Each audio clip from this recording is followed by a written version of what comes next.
It's the best of. You've been voting in all week, sending your emails. So here's the clips that you wanted. All right, so here's the first bit. Where are you going, Lanzarote? Yeah. Where's that? Don't know. Suzanne sorted it out. I said, Lanzarote. I said, is that Africa or is it Spain or Portugal? Just took you. Don't know. I went, what do you mean, don't know? I goes, well, what's the currency? I went, don't know. I said, Suzanne booked this one, did she? Yeah. I thought, where is it? Is Lanzarote African or foreign? Somewhere foreign. I was looking last night, and doesn't look that good. Like one of the highlights of the things it says you've got to do is go and have. Apparently, they've got restaurants in caves, and that's like one of the things they say you must do. So, if that's a highlight, do you know what I mean? Right. So I'll do that. Go and see what that's like. Yeah. When you're on the beach, Carl, do you wear the very, very tight Speedos? No. Do you walk around with them? Sort of longish shorts, t-shirt on, probably with a sort of a light shirt on top of that. Right, sure. So quite wrapped up then. Covered up. Do you wear a hat? Because obviously the bald head, there's risk of sunburn. No, I just put a bit of lotion on it. Lotion on there. Yeah. Just have a bit of a wander down the beach, have a look. Yeah. See if there's any old blokes with their tackle out and a backpack. I'll have to look forward to, so yeah. There you go. Yeah. Well, we're looking forward to finding out how you get on. Yeah. And interested to know what she gives you on Christmas Day. More scintillating chat after this next song. We've had a lot of emails, Carl. I don't want to sort of put a dampener on your Christmas, but a lot of people have been slagging off Lanzarote. One of them just said, I don't know if I can find it. It is Canaria, isn't it? It's It is one of the Canaries, isn't it? It's a volcanic island covered in volcanic dust. It's very windy, so you have to dig a hole to sit in on the beach, and there's hardly anything to do. That's from Mike Godham, he says, unless you like quad biking, well, you've seen what happened to... no, don't go quad biking. No, with your little head, there's no protection at all, is there? I don't know what you're thinking. I don't know. At least Rick Mann and Ozzy had lots of hair. You'd be like Humpty Dumpty. It would crack like a little egg. And then we'd seen, there's no kings or king's horses. So, they couldn't do the job anyway. No, shouldn't really send them. They're not really qualified. Horses not equipped to put a back. Send a medical man like Neil Fox in. Yes. To mend but not eggs. Some kind of military horse. I bet he's had egg on his face a few times, hasn't he? What, Foxy? Yeah. Well, most of the series are Pop Idol.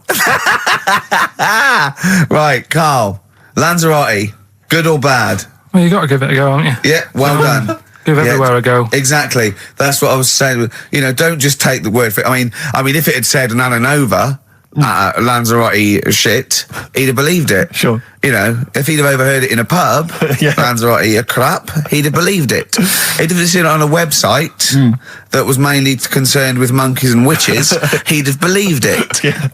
As it is. Everybody raves about New York, and when I went there, I thought it was rubbish. Well, you're an idiot then, because that is possibly the greatest city in the world, along with London. Subjective, though.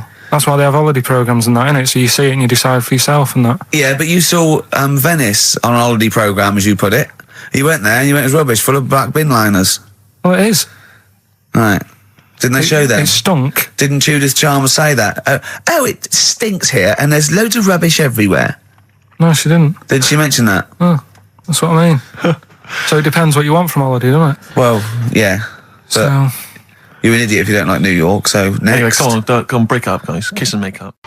Well, the general public are getting involved with Carl's holiday, and, this has been a damning report on Lanzarote. There's not been a positive word written about Lanzarote so far. Wow. It's volcanic, there's no natural water supply. Sorry, there's no natural water supply. It's you all have to imported. sit in a hole.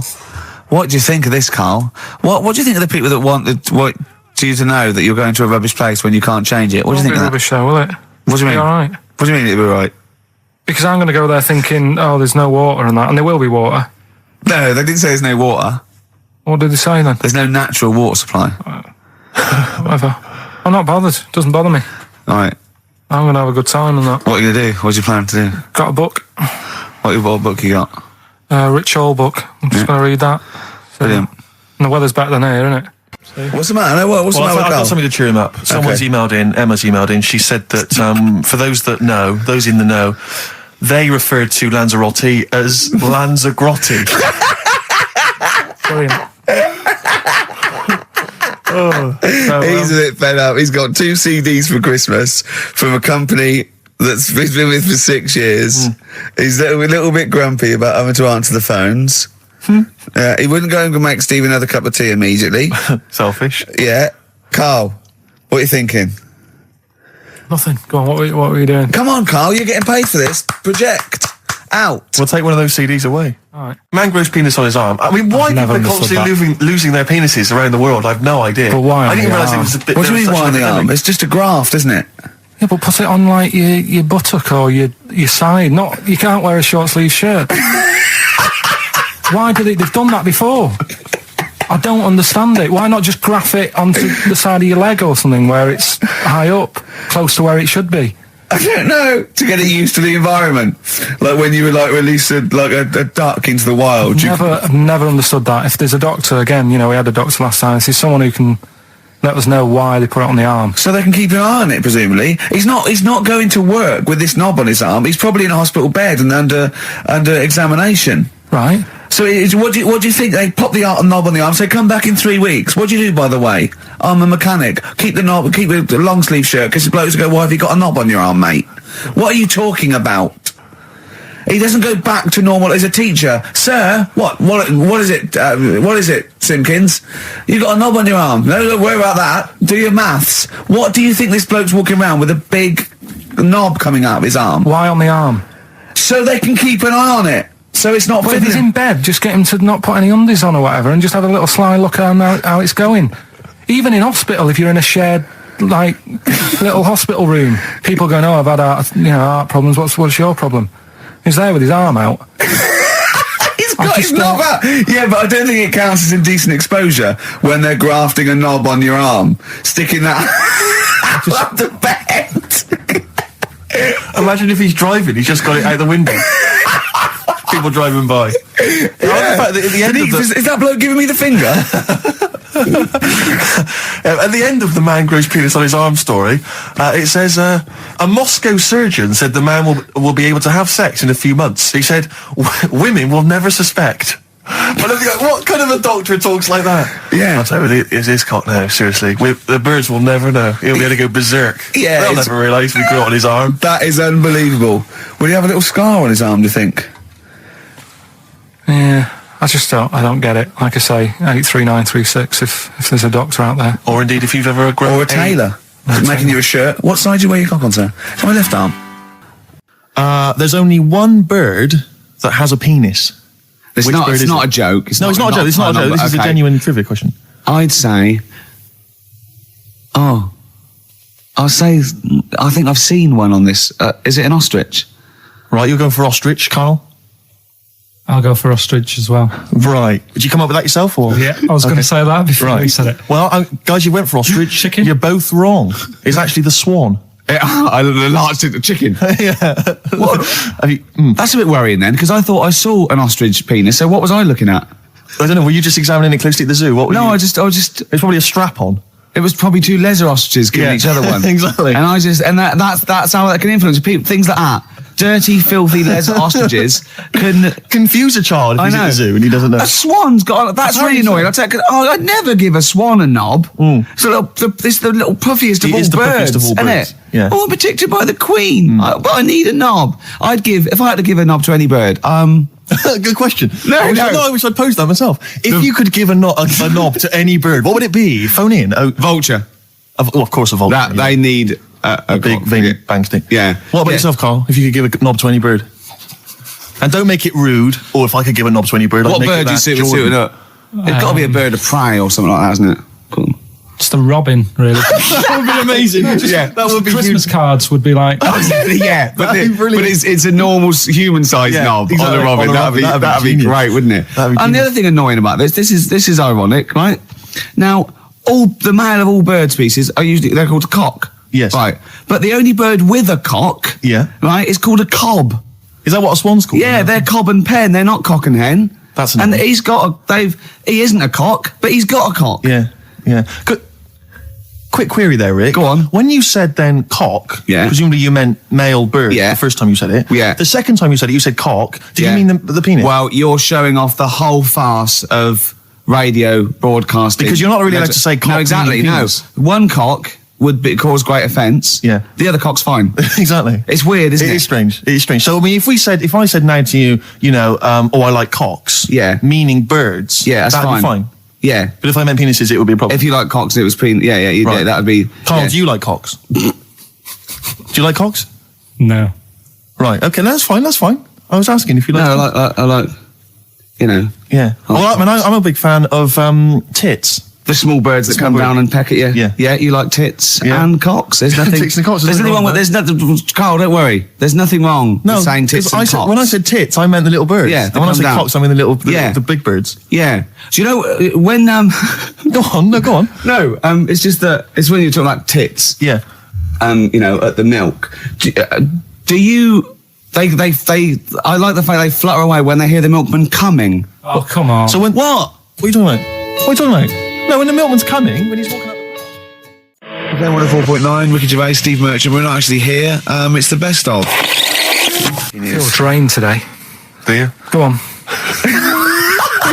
This is the strangest radio show in the world. Yeah. Isn't it? Yeah. Because when we can do that, we can talk about this and go, I feel drained today. Just like he's not, like no one's listening. Because that's the sort of thing you say socially and no one listens. Like just when you're watching up, I feel drained today. It's rhetorical. Yeah. You're not expecting anyone, not even your loved ones, to go, oh really? They just go, that. But to do it live on air, no one's listening. What I mean is just give us a jingle. But the Exactly. But the truth is, the contempt we have for our poor listeners is the truth is, the unbelievable. listeners aren't listening, and we don't want to be here. So this really is one of the most pointless things ever. No, would have been quite happy to do a full show. But you know what? The flow of it's just. I would love to listen to this back in 10 years. This actual show. Let's keep this forever. Let's keep this show forever. The show, we went early. We were bored. It was a day we're trying to save Africa, but we're a little bit annoyed that no one's listening. Yeah. Right.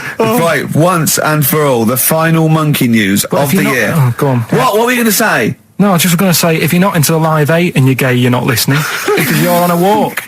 Right, okay. Right. Oh, chimpanzee, that monkey news. Right. There's this card game going on, right? in the big hotel in Vegas. Right. The Luxor Hotel in Vegas. Yeah. There's a major card game. All the big players and that Sure. were involved. Right. They're all invited. Anyway, so they all meet up in this dark room at the back of the. Oh, there we go, dark room. At the back They didn't work. They didn't see the little 4-foot hairy fella. It was brilliant at poker. Like I say, it's a big game, and that everyone's been waiting for it. So it's played in the back room, not in the main entrance bit, right? So anyway, like I say, it's dark in there and what have you, and the players went in. There was already someone sat in there, right? Right. But they couldn't quite see Was he him. a short, hairy bloke with slightly longer arms and legs? Couldn't see him. Where his arms slightly longer than his legs, Couldn't see strangely him, it had enough? been dark. Was he and what have you. holding his hand of cards with his feet? Anyway. So the cards were dealt, right? Cards were dealt. Game's going on. His cards with his feet. Game went on for hours, right? No one's listening. The terrible thing is that not even we're listening to Carl now. I know. Literally no one is listening to Carl. insulting. There was a lot of smoking going on. It's going on. A lot of eating and nuts going on. That was a bit weird because they don't normally get through as many, but for this night. So, come on, let's just play Bruce. Carl, let me ask you now. Carl, you will be a little bit unnerved about this. Have you seen the film Jurassic Park? Yeah. You know what happened there? Well, according to the sign here, it says scientists are planning to clone mammoths for a theme park. Look at his face. Look at that. He looks like a dog caught in the headlights of a car. He's terrified. I love Carl. He sprung to attention Carl. there. Is that the best news you could have? Man moths.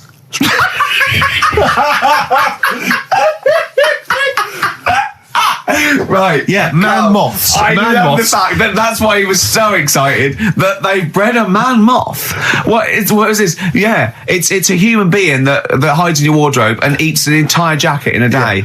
Yeah. What do you mean, man moths? Mammoths. Mammoth, the big hairy cow from the Ice Age. I mean, elephant. You're not so excited about that, then? You can take or leave bringing back mammoths to life, but a man moth... A man moth is a different matter. Oh, if we'd have never brought that up, he'd have gone and told someone now. Yeah. You know, they've bred an half man, half moth. This and is what we that's how mean. things start. This is what we mean when you hear these ghost Are you stories. slightly deaf? Is that it? When you hear these stories, is it? Carl, is English your first language?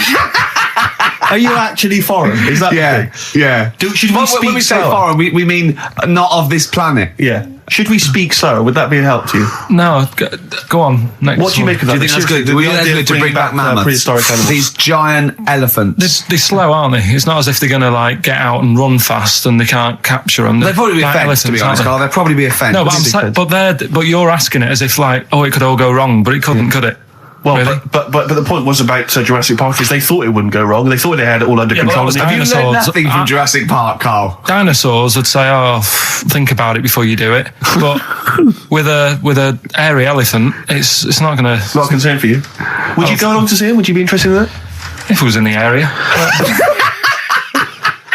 He's great, isn't he? I'd love a queue, Nothing right? impresses No, him. but what I'd like to do is Carl sitting like Yoda in a little cave, and I'd just like to see people like Tony Blair and Stephen Hawking in a queue, and they go and say, "Carl, got a bit of a problem." And thinking of cloning a man and a moth. Yeah. Problem? Yeah. Not an issue. No, if I'm in the area, I might cruise around and have a look at it. Otherwise, just don't send it near my clothes. Oh, that's fantastic. So it's just for a second. What's As the words "man moth" came into your head, how excited were you? I mean, were you both terrified and excited? For the moment when you thought that they'd cloned a man and a moth? I pictured What kind of face did he have? Did he have the moth's head, or was it a man's head? just a little man head. Right. What was his face? What did it look like? He just was like a bit shocked. Perplexed. Yeah. Yeah. It was like he'd been grafted onto the body of a moth without his consent. And when he was asleep, Well, yeah, he'd woken up. he just went in to have a goiter removed, and they said, "We've He replaced woke your up with goiter with the body of a giant moth." Yeah. Is that all right, Mr. Jenkins? So he had the head of a little. Was it a little boy or a man? Little man, Right. Okay. and he's just bumping into a lamp. Just running into the. if you went into hospital and they'd done something, what's the worst thing they do, right? What would you rather have done, right? You wake up and you've got lobster claws for hands. Right. You wake up and you've got duck's feet. Or you wake up and you've got one horn coming out of your head. The worst thing, Yeah. probably the horn coming out of my head. Why? Get in the way. That'd be useful, wouldn't it, in fights and stuff? And for like parties, people would play Well, I suppose quoits. the lobster claws would also be quite handy there. So anyway, I found these things. Do you want to hear them? yeah. So explain this again? Right, so I got back off holiday. The first job I found out I've got to do is work with Ricky for a voiceover. I do a regular thing. I do X-Ray magazine, but I'm allowed to make the script up, and they said I could, so I did. Right, so imagine this. Well, I know you, Rick, and I know you like to put a lot of work into these things. Yeah. You want to do a good job. So he rolls up, he says, "Let's do it then." He said, "What's in the magazine?" I said, "Well, here's a selection of stuff. This is what you've got to sell." He said, "Leave it with me." He goes into the little booth, and the first one he comes up with is this little advert for it, right? X-Ray magazine. It's out now. It's a £3.50 May edition. Music of Tomorrow. Dandy Warhol's picture, and there's a free CD with all the Placebo and the Donners and Smog and Nightmares on Wax and Alpine All Stars. Only £3.50. It's out now. Buy it, innit? Have you got a sore throat there? Well, that's all right, isn't it? And he was going, "You can't." I said, "We are doing that. I've done one. That is it. That's it." So I persuaded him. He went, "Right, okay, we can possibly put that on XFM, right? I'll have to see, right?" And so I wouldn't do it again. And he went, "But you need one for Capital." He said, Right. "Capital will know what." I went, "Right, I'll do one more for Capital." Right. Because all the stations advertise the XFM magazine, right? So this is the one that he thought would be all right for them. Ooh, hello, you loonies in Radioland. Dr. Frog here to tell you about the new edition of X-Ray magazine. It's out now and it's only £3.50. You've not heard of it? It's a great music magazine. And you get a free CD featuring bands like Placebo. They wear makeup, but leave them alone. Gold Chain, Smog, OK Go, The Donners, and all great bands that you'll love. To Froggy here. Hello. Bye. Ribbit, ribbit. Froggy says bye it. Oh, well. So then he says, that's it. You've had your money's Is Dr. worth. Frog still on there? He's still on Classic. I said, that isn't going to go out. They're not going to be happy with that. He said, you've had your money's worth. I'm going. Yeah. So I'm left with that. I then have to get the bosses in. And because I've let him go, in a way, it's my responsibility. Yeah. So I've obviously thought I've got what I need. I had to play them to the MD. What did he say? And justify. Well, I was sort of thinking if I laugh, he might go, well, I don't get it, but he finds it funny. Oh, brilliant. Well done. So I was laughing. He was sort of thinking, you know, Excellent. is that it? Brilliant. When do they go out then? I think one of them's going out at the moment. Excellent. I think the first one's going out. Brilliant. Well, let's play a great track then. Is it Dr. Frog? I'd like to see Dr. Frog feature maybe on our show more often. Okay. Oh, I've got some new comedy characters. I can't believe we're that. You know, I love the work of comedy greats like Chris Moyles and Noel Edmonds. I've got some really funny comic characters that'll be popping in and out of the studio. Save them. Okay. I'm excited. Coldplay, One I Love. That's for Nick, Neil, Olivia in Tower Bridge. Absolutely, and also Nikki from Bromley who emailed in. She's enjoying the show and she wanted a bit of Coldplay. That's the B-side of the current single. This is In a My great Place. show, isn't it? We've got great music, we've Great got music. laughs, tears, we've got requests, we've got Simon Mayo games. It's a bit. It's just like Radio 1 for less people. Exactly. Radio 1 for less people.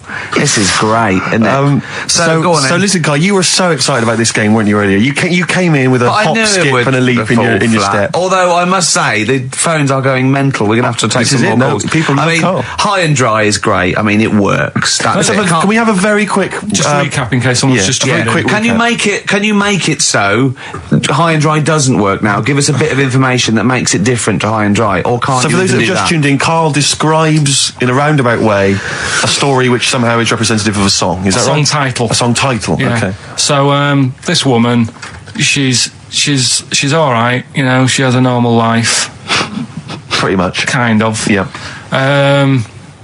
There's probably a few things actually that she can't do thinking about it.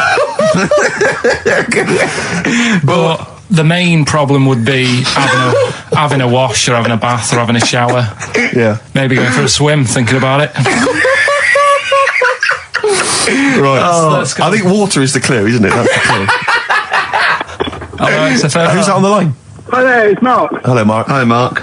Right, What if do you it think? smells like Teen Spirit, Nirvana. No, it's not. That's a great guess. Smells like Teen Spirit again. He's also No. brilliant. Thank you, Mark. Well done. No, it's not that. All right. Hello, XFM. Oh, that's a dodgy mobile. Oh, that's a bit of a clue. A dodgy Hello, mobile. XFM. Oh, they've just given up. They've all been going for Smells Like Teen Spirit. They just hung up. Hello, XFM. Hi, is it She's Electric? Excellent. She's electric. It makes sense. That's fantastic. Oasis, Carl. she's electric. Why does she smell? Because she doesn't have a bath and that. Because she can't have a bath or a shower. What's your name? Neil. Neil So got does it. that? So Neil got it. So, did you get it straight away? No, only during the song. A process of elimination from all the other wrong answers. Yeah, basically. So, she's electric. Rick, I have to say, you're holding your head in your hands, and it looks like you want to shoot off. But I have to say, I thought that was quite good. I genuinely thought that was quite good. But it's not a cryptic clue, is it? Because it's not. She smells. There's a few things you can't do. She's electric. yeah, but do you understand what I'm getting at? She's electric. I always understand what you're getting at, Carl. That's never been a problem in the years I've known you. Neil got it. Yeah. She's I have to electric. say, Rick, I think you're down on this idea. I could definitely see that ITV1 replacing I'm a Celebrity, Get Me Out of Here. Karl Pilkington hosting. Simon Mayo on the phone Exactly. to the lawyers. Well, Neil, there's no prizes or anything, but well done. Well done. That was well worth it. Right. Well, you go away with the award in the knowledge that you've beaten Carl. Yeah. You can secure the knowledge that you thought how Carl does. Absolutely. Well done, Neil.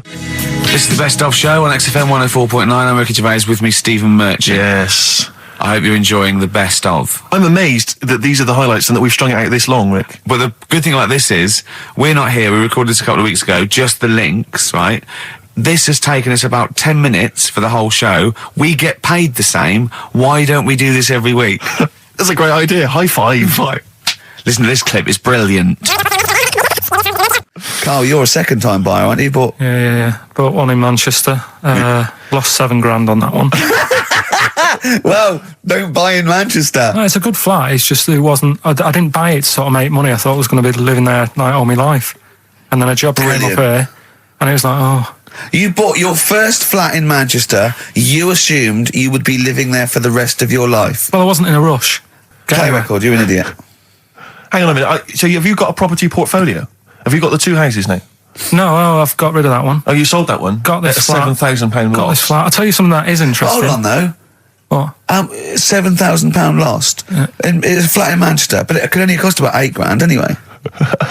Right, Steve, something they do now, right, they've got to do by law when you're buying, right? I was looking at one in London, right?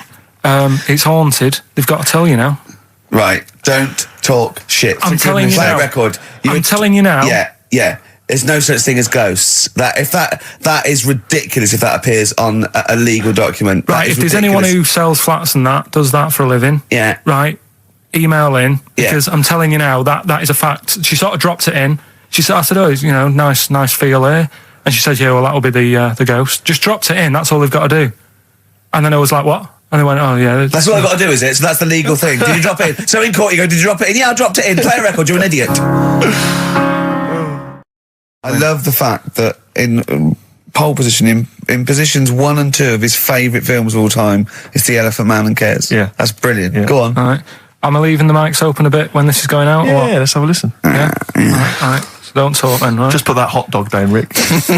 And this is the bit in Kes where it's the teacher and he gets up and he has to Glover. talk. What's his name? Is it Brian Glover? No, No, it's What's the other teacher. The other one. Anyway. All right, go on. All right, so here we go. Things that had actually happened. I've got yeah. another one. What about you, Casper? Casper! All right, All right? all right. You haven't been listening to a word I've said, have you? Yeah, I heard some of it. Yeah, you Some of it? just... Stand up. Always somebody, isn't there? Right, now you're going to tell us a story about yourself. What sort of story? I want you to think of an incident that's happened to you sometime in the past that is true and that you think will interest the rest of the class. All right? All right. What about... I work on a radio show at the weekend. Well, are you going to tell us about it? I'll just do. It's 2 hours, and it's with Ricky Gervais and Stephen Merchant, and just sort of play music and tell stories and stuff. What kind of stories? Well, whatever. Like last week, it was science. We were talking about this lad who was growing a knob on his arm. So it's weird. It's tricky, sir, because like with Ricky, he gets bored quick and he won't listen to the stories, and he'll start squeezing my head. All right. I'm not interested in what he does. That isn't normal, is it, sir? That, I mean, it sure is a bit gay. Is he? Just messes about, though. Do you know what I mean? I try and like come up with good stuff, like monkey news and like quizzes and stuff, but then he'll just, Ricky will just mess about. I mean, on Saturday he did it again. He squoze me head. How do you spell that? Squoze. S-Q. Are you going to show us what? This is a new word to me. Squoze is S-Q-U-O-Z-E. Right, now tell us what it is. It's when he gets me head and he puts one hand on the back of it, right? And he puts the other hand on the front of it and he just sort of swivels it. Swivel, right down the bottom. Oh, swivel's not it's spelled S-W-I-V-R. How many times a day? How many times a day does he swells it? It depends what time he gets in. If he gets in about 12:30, he could get a good 3 in. But I think, I don't really want to talk about. You've done enough, don't you? Well done, Billy. Big hand of applause. That is the effort. Yeah. Wow. That's the best thing you've ever done, Carl. Right, here's the last clues of the year. You had, there's a load of letters there asking for advice. Put them on Claire's desk. Go that on, was no idea. F. That was for foreigner. I don't know what you mean. Claire Rayner, she took advice, she gave people advice, so that's a foreigner. That is shit. Right. I'm sorry, that may be Christmas, that is absolute A garbage. lot of people got the right answer. I know, well, that annoys me even more. Number The 2. second one, ask your mum. Foreigner. Yeah. Foreigner. Second one, ask your mum if you should. That was S. That was Shalimar. Shalimar. Right? No, bizarrely, what was the clue there? Ask your mum if you should. No, we got a lot of people saying Smashing Pumpkins as the answer to that. But I don't know who's saying that to their mum. Smashing Pumpkins. Merry Christmas, Mum. Smashing Thanks Pumpkins. very much. Nice bollocks. Yeah, exactly. Oh, that's great. That's great. Right. Smashing Pumpkins. Your dad bought them for me for Christmas. Yeah. And the last one, Lovely plums. What, my Victorians? Oh, God. right, we've got to wrap it up. Come on, then. A couple of people were arguing in the supermarket at the fruit and veg counter. That was B, that was Banana Drama. They were like having an argument. What do you mean banana drama? What, no, wait. What group is banana drama? What group is banana drama? So, You're a fool. You're a twat. Well, you say that, but you accuse Carl of that. You're also accusing lots of the listeners, including the winner, Nicola Rogers of London, and she wins those great prizes, and she got them bang on. So Banana drama. so can we finish there now? Yeah. Yeah, What do you mean? What do you mean? Can we finish there now? Just play the ads and go. What? No, what are you talking about? We're going to play Jane Play Jones all that day. then. Goodness me, Carl, look at you. We haven't got time. Merry Christmas, Carl. Merry Yeah, Christmas, yeah. Carl. Enjoy the show, man. Let's give him a little kiss. Oh, a little kiss. Oh, no, with tongues, it's Christmas. No, don't. Stop messing about. Get up! You don't talk to anyone, do you, in the week? You just hide in your little sound booth thing, and you really don't talk to anyone, do you? Much? Not really. No. No, I mean, you might call up. Yeah. But no, I keep myself to myself. Yeah. Then you don't get bogged down in the office politics and stuff. Yeah. Is there a lot of office politics here? I don't know. I don't get involved in it. Oh, yeah. Proved your point. So when we're away and we're like out of action, who, other than Suzanne, who will you talk to of the day? How will you get a sort of feedback from the world? How will you get sort of like input and... I always, if ever I've got like a question on anything, the internet's sat there and I can just go online and find out. The internet is good, It's brilliant. but it's not all verified. It's not all necessarily factually accurate. Anyone can put things onto the internet. It's it's freaks and things that put on Well, here's things one, right? like Here's one that I read in a week, right? Go on. About this woman. yeah. She was a bit of a punk, and to get her hair done like she wanted it. Super glue. Right now, she got lard. Apparently, it's a popular thing. You might know. Put lard on your head, Yeah. and you put it in the oven. Now, apparently, the heat that you get from the oven is different from the sort of heat you get from an hairdryer, right? And she had to do that to get the style that she wanted. But anyway, she comes into the money or whatever, treats herself to a microwave, right? It's not true. Opens the door, jams the things, like the little catch. So the microwave works. She jams it with a screwdriver or a knife or something. Yeah. Puts the microwave on, sticks her head in, boils her brain. Don't be ridiculous. Right? Well, why is that ridiculous? Boils her brain. She boiled her brain. She boiled her brain. And this is what's good about the internet. I went straight from that, and there was a subject about brains. And do you know that Russell Crowe, when he dies, he's given his brain to charity or something, some sort of some people who can do stuff with it. She gave hers to Pot Noodle. Vesta. Yeah. Oh, That's the boiling a sort of stuff. skull. Yeah. It's not true. It's not true, Carl. Just urban myths. Someone made it up. Yeah. For a laugh. They're just too convenient urban myths. Everyone you can tell an urban myth's not true because it's always this happened to a mate of mine, and when you say what happened then, they go, don't know, that was it. Was it? Was that it? Was it? Someone boiled a brain and that was it. There was no more story. Well, Were there any dates, locations, times? I think it was in Belgium. You're listening to the best of basically Karl Pilkington. Well, listen, I'm a big fan of that TV show. It's on digital TV. A lot of people won't have it, but Inside the Actors Studio with James Lipton. Yeah. And he interviews lots of big Hollywood stars, and he always asks them these same questions at the end. Can I just run a few of them past you? Go on. Okay. So, if you could do any other profession other than the one you do now, what profession would you do? Can you just change that to apart from a paper round? Apart from a paper round. Oh. If you do any other profession, Carl. And it doesn't matter about like. Doesn't matter if you've got the skills or anything. In an ideal world, if you had the ability. Well, I think I'm about to buy somewhere, so I reckon something, you know, using tools and like doing a bit of plumbing and that. So a plumber. Well, sort of an all-rounder. Right. A handyman. Well, yeah. Yeah. I think, you know, you don't get paid that much, but it's useful, isn't it? So. But you get your own show, couldn't you, with Carol Smiley eventually? Well, all that, but the money that you don't make, you save by not having to pay someone else to do the chores. Do you know what I mean? I don't know what that sentence meant. Right. No. A plumber, how much is the average plumber on? The money you don't make, you save on not getting someone else to do it.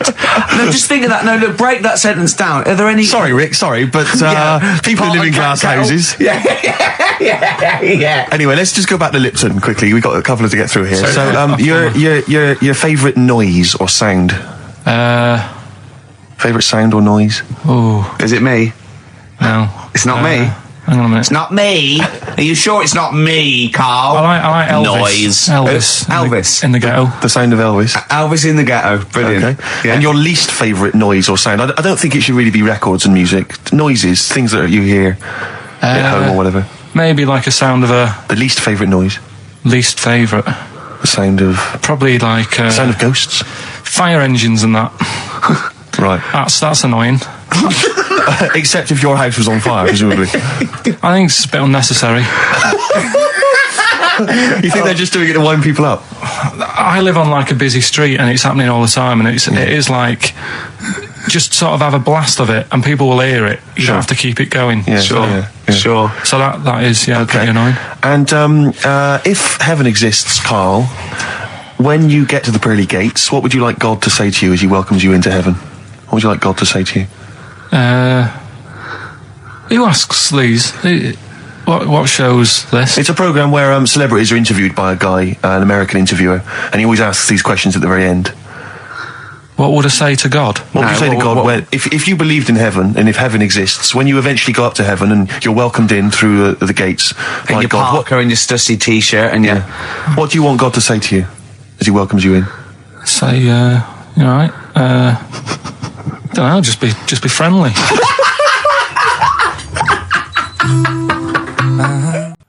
Right, okay. Are you in a film this week, Carl? We're doing that now? Yeah, go on. Get it over with. Hang on a minute then. Get it over with. Let's get this show over with. We can go home. You can go off to Lanzarote and sit on some ash. Some charcoal. He's not happy about that. That's annoyed him. The listeners have all ganged up on him. Yeah. XFM giving him 2 CDs. We've had more calls for his resignation this week than ever before. What do you think of that, Carl? What do you mean? There's another reason. Do you know what I mean, though? Because he's grumpy. He's not just giving it. He goes, well, I can't help it, can I? I don't want it. You're being paid well to do a job.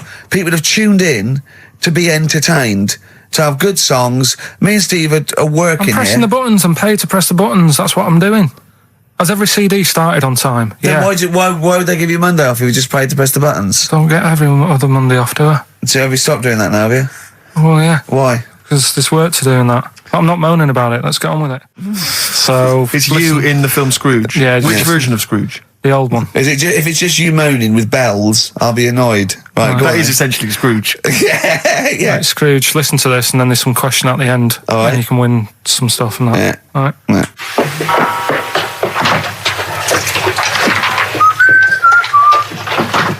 You're late. Only 20 minutes. What do you mean by coming in here this time of day? I've just been doing some Christmas shopping, haven't I? Probably do some more shopping on Monday because it's my day off, isn't it? Yes, I know it is. You don't have to tell me. Do you want to see what I've bought Suzanne? No, thank you. I don't mind showing you. It's only a Christmas present, isn't it? Just bought some more condoms.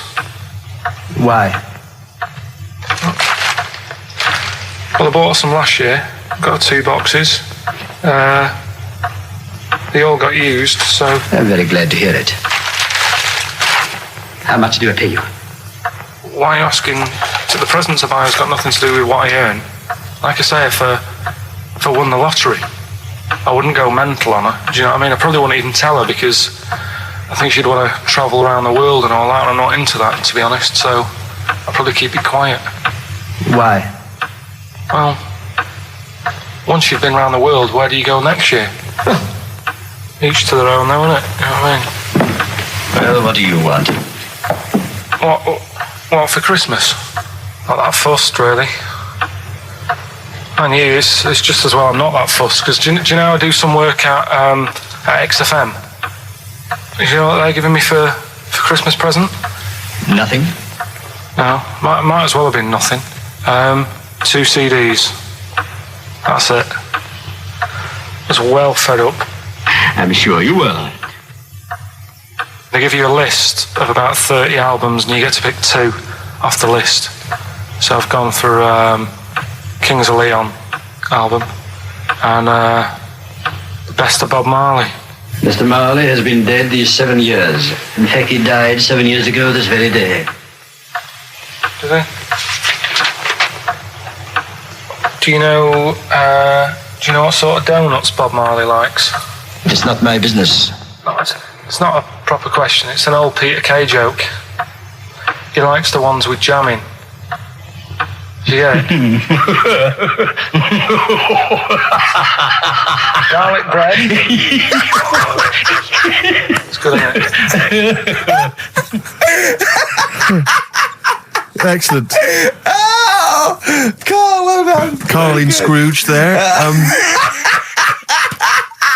The only man more mean and depressed generally than Ebenezer Scrooge. Oh dear. The reason you became King of the Universe, of course, is because of your fascinating French bread anecdote. Oh yeah, yeah. Come on the then. How did baguettes come about? If this is going to be someone cooked a loaf a bit wrong and said, I can still make a sandwich out of it, I'm going to hit you. No. Go on then. Right. Napoleon, when he was at war and that with Russia. 1812, yeah. Yeah, all his soldiers were like, not used to the cold weather and that. So they said, take some clothes in your bag with you because it's going to be nippy out there. So they put all the clothes in the bag. Sure. They were told, it's Napoleon, for Christ's sake. No room for any food. You're joking. So couldn't they make some sort of like sandwich? No, it wouldn't fit because of all the clothes. You had to take extra gear. Sure. So, anyway, he said, I can see where this is going. I'll be honest. Is there a baguette-shaped gap left in their holdall? They thought, let's make some bread that you can fit down your trouser leg. What? That's not true! No, it's not, I read it in Euston train station. I was waiting to go back to Manchester. Where did you read What, scrawled on the wall in graffiti? Yeah. Do you know was it also meet me here for cock fun at 12 o'clock? The Upper Cross Sandwich Shop, Euston Station. It's on the wall. What do you mean it's on the wall? Do you know it says, like, sail on at Dixon's, whatever? Yeah. Next to that, there was, like, a bit of information. Once you've read the stuff on Dixon's... I get information. There's a big thing about the history of the baguette. I read it and I thought, we got to make a sandwich we can spit down our trouser leg. But how can you march and fight with a huge piece of bread down your train? Although it would be intimidating. You see them coming, you go, sacre bleu, look at the size of them. They're big fellas. Well, blimey. I can't help but feel that could be a practical joke at your expense. Yeah. do that. Well, the Earl of Do you Sandwich... ever question anything you read? If it's printed up, is that, like, fact for you then? Well, it's not funny. I mean, if they were trying to be funny, it's like... it's not, is it? So it's information. Have you heard us? Things sometimes want to be funny when they're not. That's exactly what happened with the sandwich. The Earl of Sandwich wanted something he could fit down his pants. And it was those triangle cut sandwiches wrapped in cling film were perfect. You might be right. You might be right. I am. Because the Cornish pasty is so they could drop it down the mines, isn't it? Is it? They wrapped it up they wrapped up like meat and vegetables in pastry, and they sort of crimped it, and it was like and they dropped it down the mine, so, yeah, that's how that came about. And bagels were originally made so that people could play hoopla, but then eat afterwards. I don't know if you're aware of that. That is true, Carl. Well, anyway. Call my bluff. Is that true? Yeah. They're all true. They're all true. Yeah. Tell your kids that when you have them. Yeah. If they're still alive in a million years. Well, it might be true. Can someone confirm that baguette fact that it was so Napoleon could stick it down his trousers? Not him, his soldiers. His men. Yeah. Fascinating information. Fascinating bread information, Carl. Radiohead. Yeah, now this is my song for the lovers. It's a beautiful track. It's Let Down off OK Computer. It's one of my favourite Radiohead tracks. It's lovely. Right, set the tape going now if you want to tape these songs. It's Michael Stipe and his boys from Rapid Eye Movement. Bad day, I hope you're not having a bad day. It's Saturday, it's 1:05. I'm Ricky Gervais, with me Steve Merchant and Karl Pilkington on XFM 104.9. Big up and a big thank you to Alex Zane for the last 3 hours. I could do it. How long could you keep going with That's that? it. That's it? That is it. Because you see, Alex Zane, we came in while he was doing his last link, and he's an absolute pro. He really is. I was watching him, and he was, at home, you probably think that he's giving you his full attention. He's not. He was looking through a listings magazine, probably figuring out what movie or theatre piece he's going to check out, with a lady later. Yeah. Probably going to cruise down there with a couple of, chicks. And he really is an absolute pro. Yeah. Looking at you, Ricky, and it's like you can sustain it for a while. Yeah. You're a talented performer, but it's sort of, I don't know what it is. Is it concentration with you? It just ebbs away almost instantly, and you try and do 2 things, 3 things at once, but normally on air that's you eating, taking fluff out of your belly button. I never once, when we were on the set, we were filming The Office, and I'm trying to put off actors, just coming up ways, instead of remember lines, coming up ways to sort of ruin the shot or make them laugh. And you came out and went, Rick, it's like having your own TV show isn't interesting enough for you. Just concentrate, it's lunch in an hour. I went, all right. Well, the radio show even less so. I mean, you really can't be bored. How long do you think your interest you sustain your interest?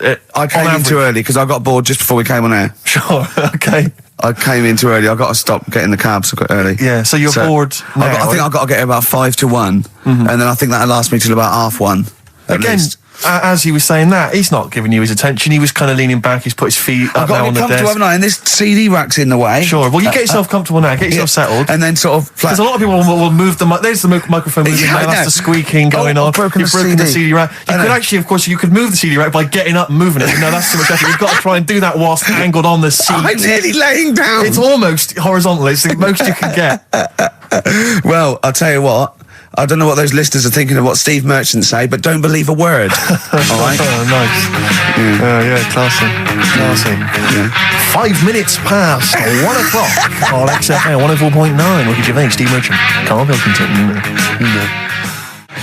A retro cut there, Thin Lizzy. Don't believe a word on XFM 104.9. I'm Ricky Gervais, with me Steve Merchant. Bubba-doo-boo. Who's that over there? It's Carly Pilk Boys. You right, Carl? Oh, that's clever. How you doing? Yeah, I'm all right, yeah. Yeah, come on, up, bigga bagadoo, up, yeah? Project. There's people out there wanting to, cheer up their Saturday afternoon. We're the boys for it, yeah? We're like quick fitters. Come on. All right, Carl? Yeah. Come on. I'm all right, I'm up for it. That's it. This is the height of excitement. This is it, is it? That's This how is you sound when you're 100% This is you excited. off your head, is it? High on life. Christ. What did Suzanne say about you saying about a big ass?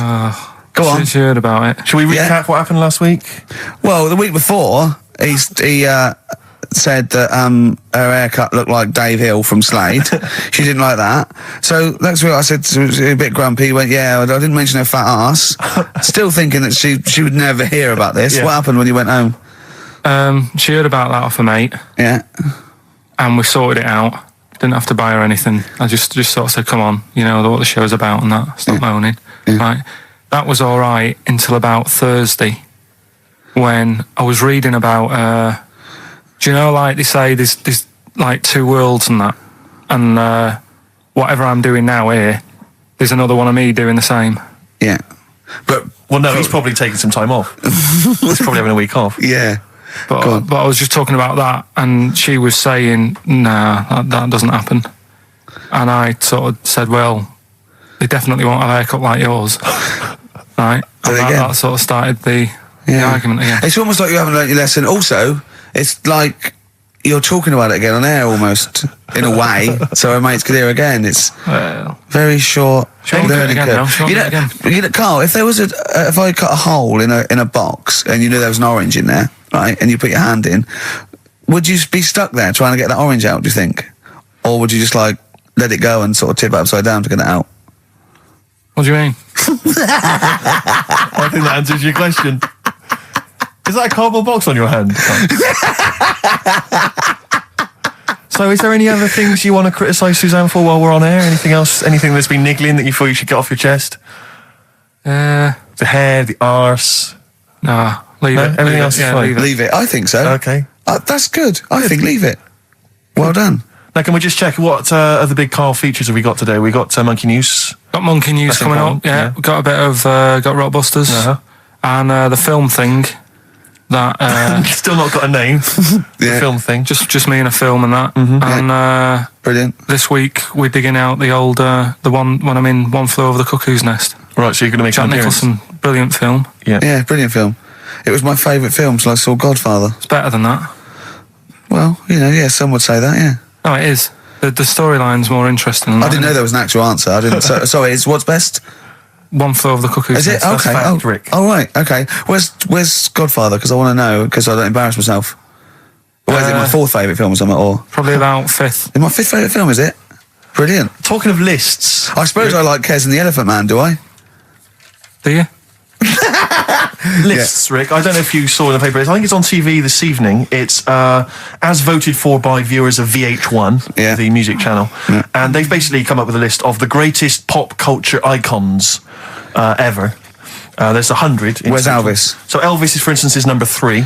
Jimmy Dean in there? James Dean is in there. I think he's a bit lower. Let me see. He's number 22. We got David Beckham at number 1. Oh, wow. Okay, well then, so Robbie Williams is in there, so it's British bias. Yeah, Robbie Williams is number 9. He's just below ABBA. Oh, okay. Number 8. But interestingly, this is of interest to you, I think. Number 66. Yeah. The Office. That's all right. Well, it is, Rick. It's nice that the show is in there, and that's a very flattering thing. I'll tell you what cheapens it. I'll tell you what undermines it. Yeah. The things that are lower in the list than the show. Oh, God. So we've beaten... Well, I'll give you a little test. Higher or lower? Do you think this is higher, near the top of most important pop culture icons, or lower than ours? Okay, I'm going to give you Superman. Well, international, been around since the 30s, one of the biggest icons on the planet. I'll say higher. Lower. But, yeah. Ludicrous. Okay. Do you think higher or lower? Neil Armstrong, the first man on the moon. This guy's been to the moon. Well, I'd say lower then. Lower. Yeah. Yeah. But is that saying the people behind the rocket or just him? Because he just sat in it, didn't he? He just sat there, he didn't do anything. But it's the what icon. he's symbolic of. It's not how much work went into it. All right. A few others. What about things like Coca-Cola? Oh no, they don't really count. It tends to be. So it's not. They don't feature. I mean, Mickey Mouse is in there.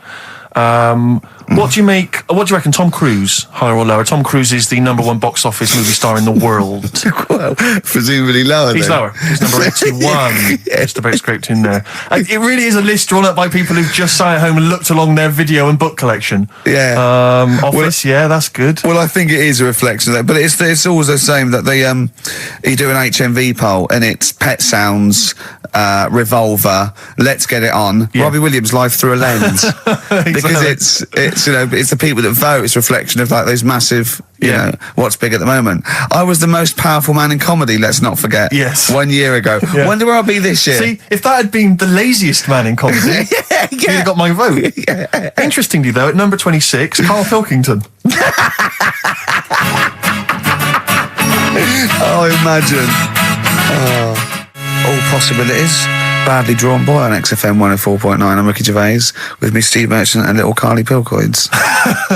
Rick, Susie's emailed. Yeah. She wonders if you could give a massive hello to Hannah and Charlotte and all in the sixth form at Cobthorne School. Yeah. If you want them to listen, would you give them a massive hello? Shout out. Yeah, nice massive. respect, man.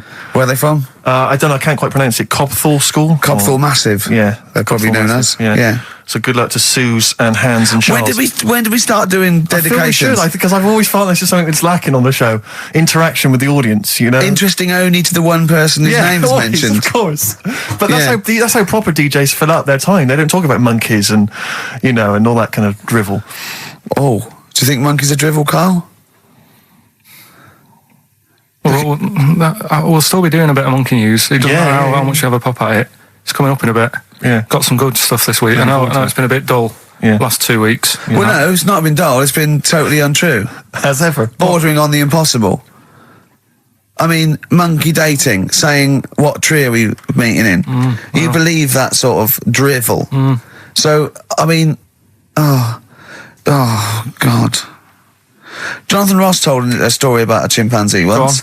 It was about, but it was about how it escaped from the zoo and it jumped on a bus. Right. Okay. Interesting. Funny. I did that one. But it's possible. Is there possibility in that one being true? I did that one. I think you said something like he drove the bus or he was conducting it. Or I think you said he took it to Spain. Do you see the difference? It's that little stretch of credibility that means it's all shite. How is Jonathan Ross? All right.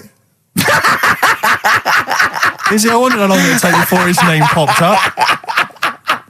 How is he? How is the old man? Looking forward to his birthday Monday? Oh, dear. Yeah. I don't know if any of the listeners saw Ricky on Jonathan Ross's TV show last night. Yeah. What? I mean, man alive. What? Well, that's not an interview. How is that an interview? What? It's not. He wasn't interviewing you. It's like two pals just having a laugh. And if it was like it was a family do, and you just happened to film it and stick it on the telly. My friend made a good point. It was like any minute his kids were going to pop out, sit on that sofa next to you and go, "Oh, Uncle Ricky, do the little dance." It was unbelievable. I mean, what were you wearing for a start? What's that? Some tatty old jumper like you'd just been doing some artexing and he'd gone pot round with it. We're having a couple of drinks. That was Lambretta.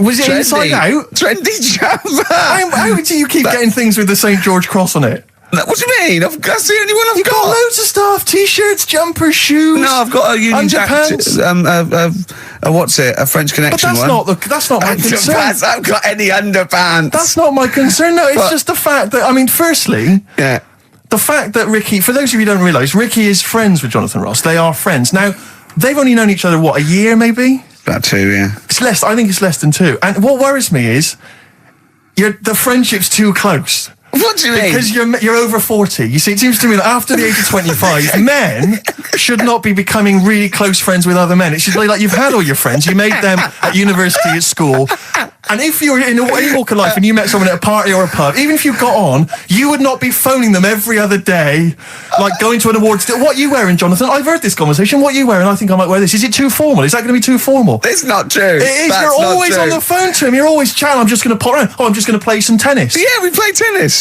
Always hanging out with the guy, and it's to me it's unhealthy. And this, it's just bled over now onto TV. Hold on, so, one minute. Whoa. So you're there. It's like, I'll tell you what it reminded me of: Des O'Connor and Jethro coming on to plug his live video. Or Tarby and Kenny Lynch. And then at the end of the interview, after they've been, mutually backslapping, he gave you a pet. Jonathan Ross gave you a cat as a replacement for your cat which died. Now, to me, that's an inappropriate gift. What? It's a lovely gift. You should be. I don't think people should be giving pets gifts. Do you know what I've got him for his birthday? Up to a wedding with I just bought you a cat. Do you know what I've got him for his birthday? I've got him as child.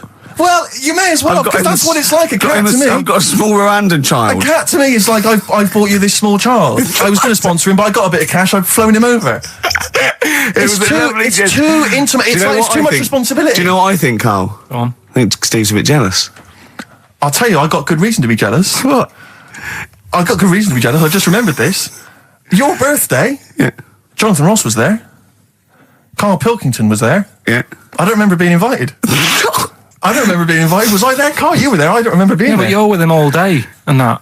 Right, okay, well, yeah, but he sees you a lot. I mean, Jonathan, he's round his house every other day playing tennis, and who else knows what, swimming together and sat in his jacuzzi, cracking wise. What happened there? What happened there? Oh, we've got to the bottom of it. Play a record. The villa that we went to afterwards could only sleep it may 6. as well have been. How is the cat, all right? Yeah, what's your name? Jonathan? Ollie. All Day and All of the Night from the Kinks, playing that for Jonathan Ross. I'm sure Ricky will give him a call later, so don't worry, Jonathan. Just you can live without him for 3 hours. Oh, jealous. Adverts. XFM. Hey, Outcast, XFM, 104.9, Ricky Gervais, Steve Merchant, Karl Pilkington. It's that time, isn't it?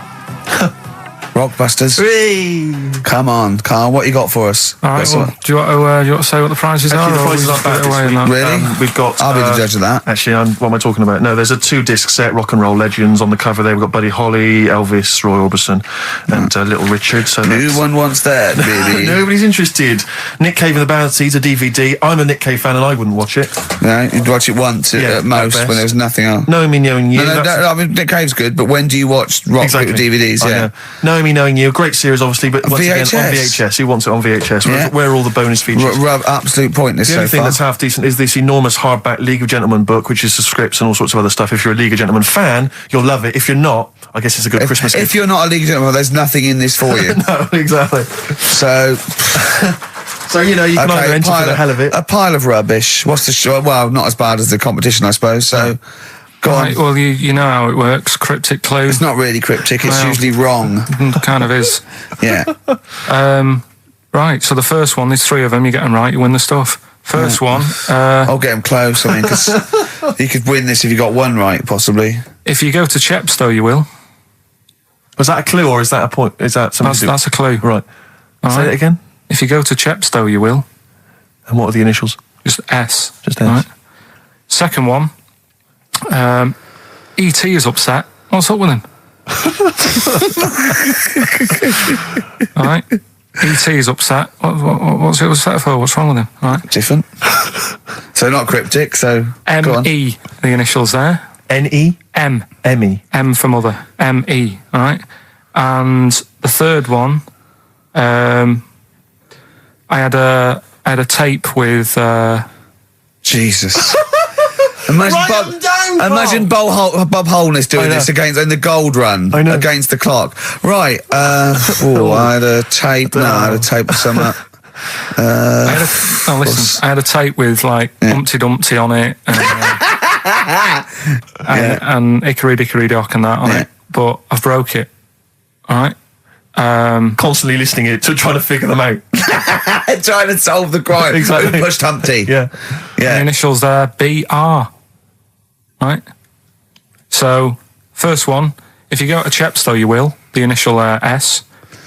E.T.'s upset. What's up with him? Right, what's up with E.T.? Don't know. What's up with E.T.? E.T.'s upset. What's up with E.T.? Yeah. The initials there, M-E, is that right? Yeah. Hey, yeah. Let's go through that one more time. Yeah. If you go to Chepstow, They're you like might. jazz questions. Yeah, exactly. Just free form. Exactly. Yeah. E.T.'s a bit upset. What's that? What? Hey, dude, what's the matter, man? And I had a tape with like Humpty Dumpty on it, Hickory Dickory Dock, stuff like that. Doesn't work anymore. What's gone on there? Right? What's gone on there? B.R. First time we said, well, you broke it. Well, I broke it then. Is that doesn't important or not? Yeah. I broke it.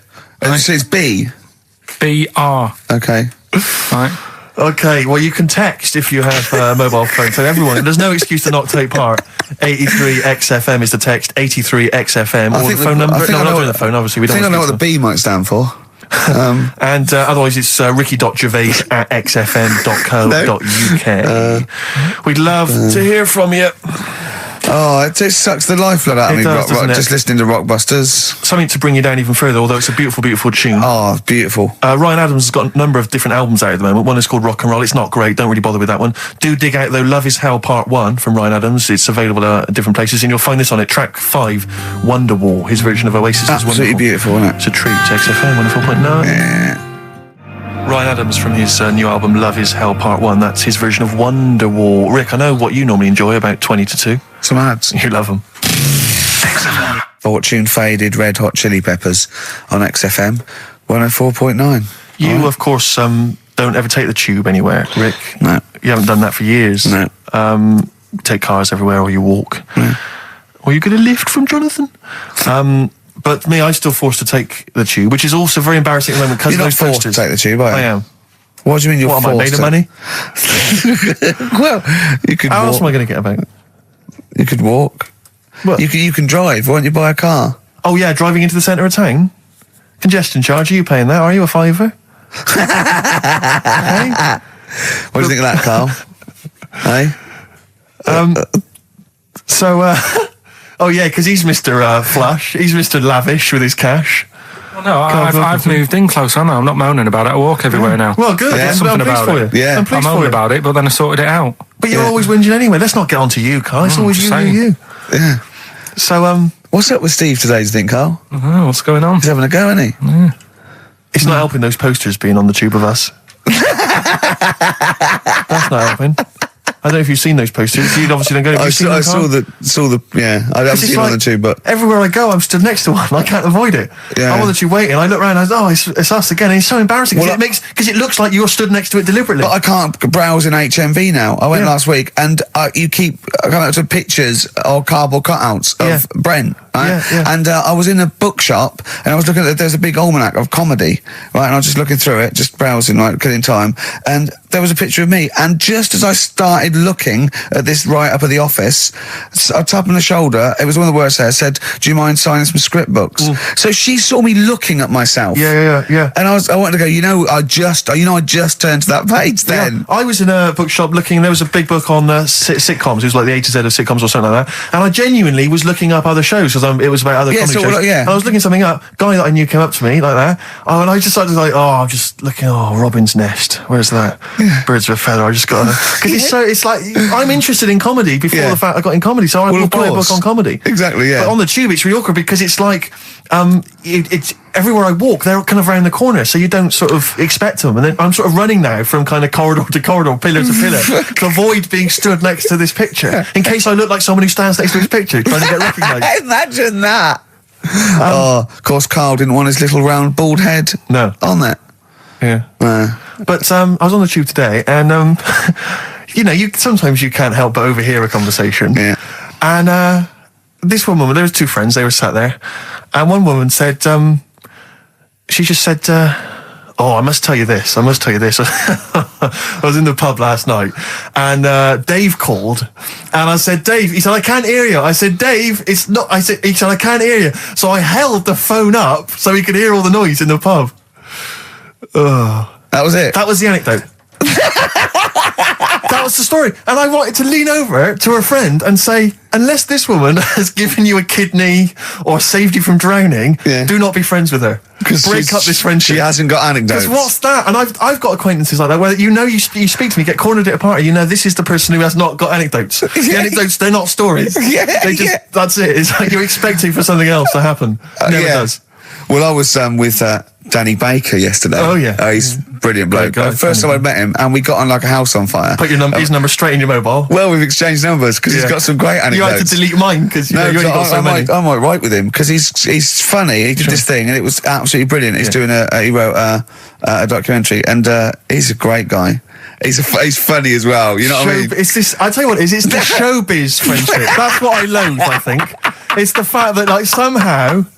You're because it's like you haven't got to go through the formalities of making friends with someone because I respect your work, you respect mine. I'm a funny guy. You've seen my work. Let's be friends. Yeah, of course. Yeah. And it's like, it's a horrible kind of icky sort of. Listen, Steve, me and you are going to stay in touch, whatever. So, I mean, probably not my birthday this year, but next year, sure, we've known each other 7-8 years. Yeah. So come to that one. Yeah. Well, do I need to wear the waiter's outfit again? Oh, God. Oh, dear.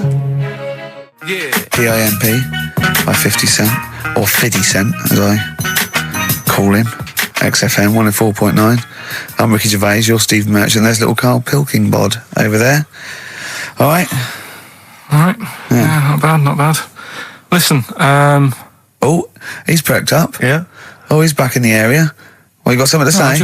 I was kept quiet in the first hour. I'll let you get on with it now. What you got to say? Is it just have a guess? Is it about monkeys, Chinese people, or little gay fellas? It's about little gay fellas. Sure. Is it? Of course it is. Go on. Yeah, but not because I like Sorry, I'm just making a tally. Let me just note that down. Yeah. No, but it fascinates me, doesn't it? All stuff like that. That's a bit sort of different. Yeah. Yeah. And that. What, like monkeys and Chinese people? Well, and that thing you were showing me before, the half woman. No, you weren't impressed with that. Well, no. That woman that's got two pieces of genetic makeup in her, where it was two separate sperms and two separate eggs fused, and she came out as sort of a normal person, but she had this residue of genetic material, and so she's had 2 children that aren't genetically the same as her. Yeah. Right? And they showed it in the paper by doing her half white and half black to show the 2 different, you know what I mean? Just for, Yes. he went, does she look like that? I said, of course not. He went, not interested then. Of course. Yeah. So how could I tell? Not interested in that at all. Yeah. If I'd have said she'd given birth to a monkey, fascinated Yeah. straight away. Well, anyway. Go on. But that's what I'm saying. I'm just interested in weird stuff, right? Yeah. So am I. That's about why you're little- on the show. Talking about little gay fellas and that. Yeah. Northern Line, the underground tube thing, Not train. the boy band. Right. right? Apparently, on a Saturday night late, I don't know what that is. What time late is in the sort of gay community, as we've discussed before. Yeah. But apparently, the last carriage on the Northern Line, they all get in there. What do you mean they all get in there? They sort of take over the last carriage of the Northern Line on a Saturday night, Right. and it's like the gay carriage. Right. And what exactly do? They just travel about on the Northern Line? You know, just have a chat and that, and like just Stick on the communards. How do you know? Someone tell me. See, this, I mean, I'm glad you've informed me, because it wouldn't bother me, but I feel I should be told about these things, because I'm likely to stumble onto that carriage by mistake. And I'm not, it's not that it'd be a problem, it's just I might feel a little uncomfortable if there's a lot of people in, you know, the black the black leather gear and the moustaches, the hats. I mean, to be quite honest, they'd be annoyed Of course. because they'd be expecting something a little bit, you know. What do you mean? Wow. They're good looking, most of them. Sure. No, they are good looking fellas, though, aren't they? What do you mean? What do you They're mean? just a lot of the gay, you know, they look after themselves and that and look good, keep themselves. Some of you them know. work out, yeah. Yeah. You see, this is the problem I have, because there's a lot of areas in London and elsewhere in the country where there's a sort of, you know, it's a gay thing, you know, it's a gay public toilet, or I don't mean it's gay, but it's not like a legal I thing. mean, it's a cottage. But it's a cottage, whatever. I mean, I remember being in Bristol once doing some... You're confused when I said it's a cottage. Yeah. That's a term for where gay people go in toilets to sort of meet and greet each other. But I Shake hands. I was at the public library in Bristol once doing some studies from a sixth form, and I think the toilet was closed in the library, and I was dying for the toilet, and I popped down, there was a public toilet behind the library. I thought, I can't believe my luck. Dashed down there, it was about 6-ish in the evening, I was working late, I was studying hard. I went in there, and I swear to God, I saw 2 fellas. With the... Is that unusual? Or well, no, they were up to some hijinks. what they're sort of like... Do you know the thing that struck me? What? One of them had bright red underpants. What do you mean? You saw... What, They were actually doing, you know, having some kind of, you know, they were having relations. They weren't even in a cubicle, they were out in the... Where were the underpants? What, around his ankles? No. Yes, I swear to God, I'm not going to make this up. What were you? I don't know, like, how old you are in the sixth form? 16 or whatever, Yeah. 17? And what did you do? Well, I actually Well, you said... just joined in. What else could you do? You might as well. I yeah. actually swore, I said, oh, F me. And then I went, oh, no, don't. No, I did, I swear to God. I did. I went, oh, F me. No, don't. Because I was panicked, and I ran out. And as I was walking out, a guy was coming in. I went, "Oh, hang on, mate." And then I thought I better not tell him. I'll let him find out for himself. He might be going in there to join in. He might have got a call. Come down. We're going crazy on each other's ass. Come down. It's a conspiracy, a Bristol But what annoyed conspiracy. me- what annoyed Alright, me my was- lover. Want a bit of car? What angered me, Rick, was the fact that I wasn't notified, that there was not... I didn't know There this was no a- sign. And afterwards, I spoke to other people about it, and they said, oh, it's a famous gay haunt. But what annoys me is I feel that they should put an ad in the local press, Yeah. a big paper, like once a week, like, you know, when they recall cars if they're damaged or there's a fault, or couriers might bring back stuff if they're sort of faulty goods, they say recall and we'll give you money back. They What should do you just put an advert in. The suggest? gay community should put an advert in that just says, these are the hot spots, this is where you're likely to find us doing some stuff. If you're not gay and you might feel uncomfortable, avoid them. And just list them, or little pictures, or, you know, a map or something. Anything, because like the gay tube thing, I don't know that's Fun. 1, 2, 3. Railway cuttings. well, not that. It's more of a sort of social awareness thing. Yeah. So people, you know, don't feel uncomfortable and... But they don't want it exactly to be like sort of walking in under a neon sign. Why? It's legal. yeah, big arrows. Oh, as if. What do you mean? What's wrong with that? Because, well, it's actually a public place. I don't think cottaging is strictly legal. But they don't even have to specify what they're But going to do. some people, they're not. Some of them aren't. I don't think it's But they probably advertise seen gays, is GAY. it? Yeah, but it's not. Yeah, but it's not the people that go out and they say I'm gay and I like Barbara Streisand. It's presumably the sort of people that do that are people that either aren't quite out yet, or do you know what I mean? Or they're doing having a quick went away to their wife and kids. Yeah. I don't know. I don't know completely how it works, but I'm sure there probably isn't a place like free bumming here tonight. No, there is kind of. What? Because I was walking home one night through Soho, right? Just because that's the way I have to go, not because of do you know what I mean? I wasn't going there on that, right? So I'm walking through, right? And I was handed like a card, which was like a gay event, right?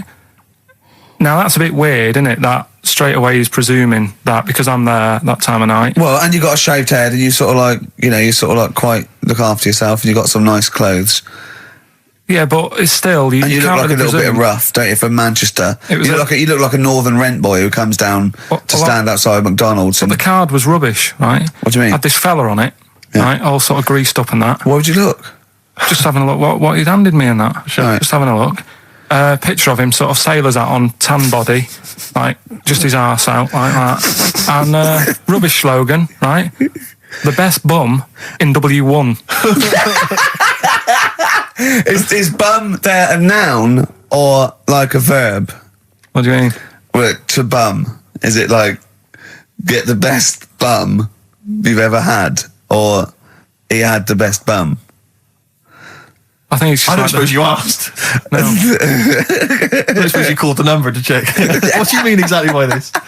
Does it mean you've got a great arse? Do 'Cause you think mean I mine's will good. be well bummed, or do you mean you've just got a good... Come on now, let's Can I just a final point about, because I asked my friend how it all works up on the Heath, because I live in Hampstead Heath, near Hampstead, and I was where I didn't want to go walking and get myself involved in anything. How can you get involved? No, again, I didn't want to walk. Sort of like, by. is it like, oh, you believe it? I couldn't say no. Oh, my wrist, it's knackered. What do you mean? Well, I was there for about 2 hours. I must have gone about 43 of them. But, I didn't like to say no, because they were so pleased to see me.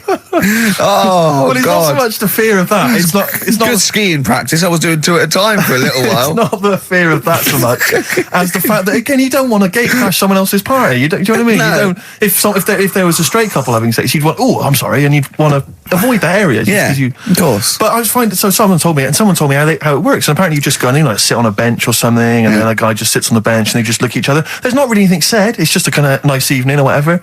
I guess it's like 2 a.m. or whatever, and then they go off in the bushes and ding dong. But it's like, I don't know how that culture's developed. I love this programme now. Why can't that be the case with women? That would be amazing. You just go out to the park, and like 1 a.m, you just sit on a bench, you just Be like a scene from Gigi. Exactly. Where they're just walking along with the perambulator. Yeah, Oh. exactly. But that would be a joy if there was none of this formality. You've got to talk to them, buy them dinner. Oh, you're joking. Romance. Oh no. Just this kind of informal thing. It'd be great. So what would you do then? You go up to a woman and go, "Come on, Yeah. let's stop mucking around." We know why we're both sat on this bench. There's a nice bush over there. Yeah. Let's have a bit. Yeah, and then she'd go, "Yeah, great, thanks. I'm killing some time before I, pop into town. Yeah. That'd be perfect. Thanks. You make my weekend." So you're jealous of gays as well as In a me. sense, in a way. What do you think, Carl? Let's put a track on. Why are you getting scared now? You brought it up. Is it getting too close to the bone, so to speak? Radiohead and They're There on XFM. I'm Ricky Gervais, with me Steve Merchant and Karl Pilkington. I was talking to my dad the other day. He was saying he lived in Bristol, and my family live in Bristol, and so they can't really listen to the show. And he said, I was thinking of buying your grandparents a digital radio for Christmas, so they can listen to your show. Imagine them listening to that last link, Like you. and then me seeing them at Christmas. Steve, you never told us you saw 2 blokes bumming. Yeah, and then what's that about you jacking off 30 men? Exactly. You've got to say no, lad. I know you're a nice fella, but just because they want relief, you're not the man for it. Oh dear. They dear. must be so proud. Yeah. Rockbusters. Yeah, they'd be loving this, right? 3 clues were, first one, if you go to Chepstow, you will, right? The initial was S. That was seahorses. All right, that was the answer there. I'll give you that. That's fair enough. I'll give you that. E.T.'s upset. What's wrong with E.T.? What's wrong with him? Yeah, right. Initials M.E. Yeah. What's up with him? He was Missy Elliott. All right, Elliott. Doesn't count at all. What? Doesn't count at all. Missy Elliott. You know what I mean? What's wrong with you? Well, what is that with him? No, just let him explain it. Sorry, Carl, do it again. I wasn't listening. Do it again. Elliot, yeah, Yeah. who's in ET. Yeah, we'll just do the clue again. Right. ET's upset. Well, Yeah. so he's looking a bit sad and that. What's What, up with E.T. him? the extraterrestrial? Yeah. Yeah, go on. Right. And his mate, Yeah. who's in it's called Elliot. Yeah. Right. He's upset. What's up with him? Well, is Missy Elliot. Missy Elliott, what's she got to do with it, though? I don't understand. No. The way you'd say it, you say, "What's up, ET?" And it'd go, "Oh, Missy Elliot." Why would you Missing. mention her? I don't understand. Was it a thing in the film? Missing. She wasn't even around. Oh, missing? Oh, Missing Elliot. Oh, no. Oh, That makes sense, Carl, but her name, she's not called Missing Elliot. Well, it's meant to be about Cryptic, rock that's stars, what I though, always isn't it? say. Missing Elliot, isn't it? So it's meant to be about rock stars, isn't it? It's though? just cryptic, though, isn't it? Cryptic clues. And Oh, no, that's not cryptic. That's shit. You. Right, the third one. I had a tape, and it had Humpty Dumpty on it, and I love when he says Humpty Dumpty. Yeah. Humpty Dumpty. Hickory Dickory Dock and that. Yeah. But the tapes broke. Yeah. That was BR, Buster Rhymes. Say that again, I dozed off. Sorry, I don't understand. What do you mean? Who's the winner, Steve? No, it doesn't. No, do you mean Buster. busted? Well, it's kind of like that. Cryptic. No, it's not. No, cryptic doesn't mean change it, so it's not the same. Steve, who's the winner? We got loads of right answers, so... It's interesting, this email Weird, system, isn't it flashes up suspected spam. If it, spam is that stuff Yeah, that yeah. gets sent around the internet. Yeah. And it flashes that up if it thinks it's going to be a spam email. And every time it comes in with a Rockbusters answer, it just says suspected spam. In a sense. In a way. Let's give it to Catherine Jakeways from Hackney. She's got those answers. Rubbish. Absolute rubbish. Do you know, talking about your parents listening, Carl was in Heat this week, and they mentioned that he does this thing on Sky. What is it? It was this thing with Richard Bacon, some programme about watching telly, and you just talk about what you're watching and that. And he was annoyed because he said because his parents are there, and so he's not doing it. He's not going to turn up because they mentioned it in Heat. And so his parents might watch. Yeah. Why are you worried about that? I don't like them watching stuff, do I? I told you, it dates back to when I did Little Donkey at school. Sure. I don't want people watching me. What's that? Just renew us on Little Donkey. What happened?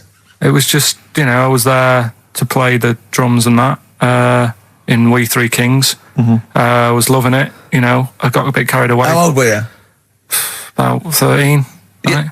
Really? Probably. Yeah. About 10, about 10 probably. innit? Yeah. Go on. 6. between 6 and How old were you? What school were you at? Okay, you were playing Little Donkey. Yeah. And, No. No, You but it must- was one of them schools where everyone sort of was in the same one. Do you know what I mean? Oh, a Manchester school. Yeah, just the What do one you classroom. mean?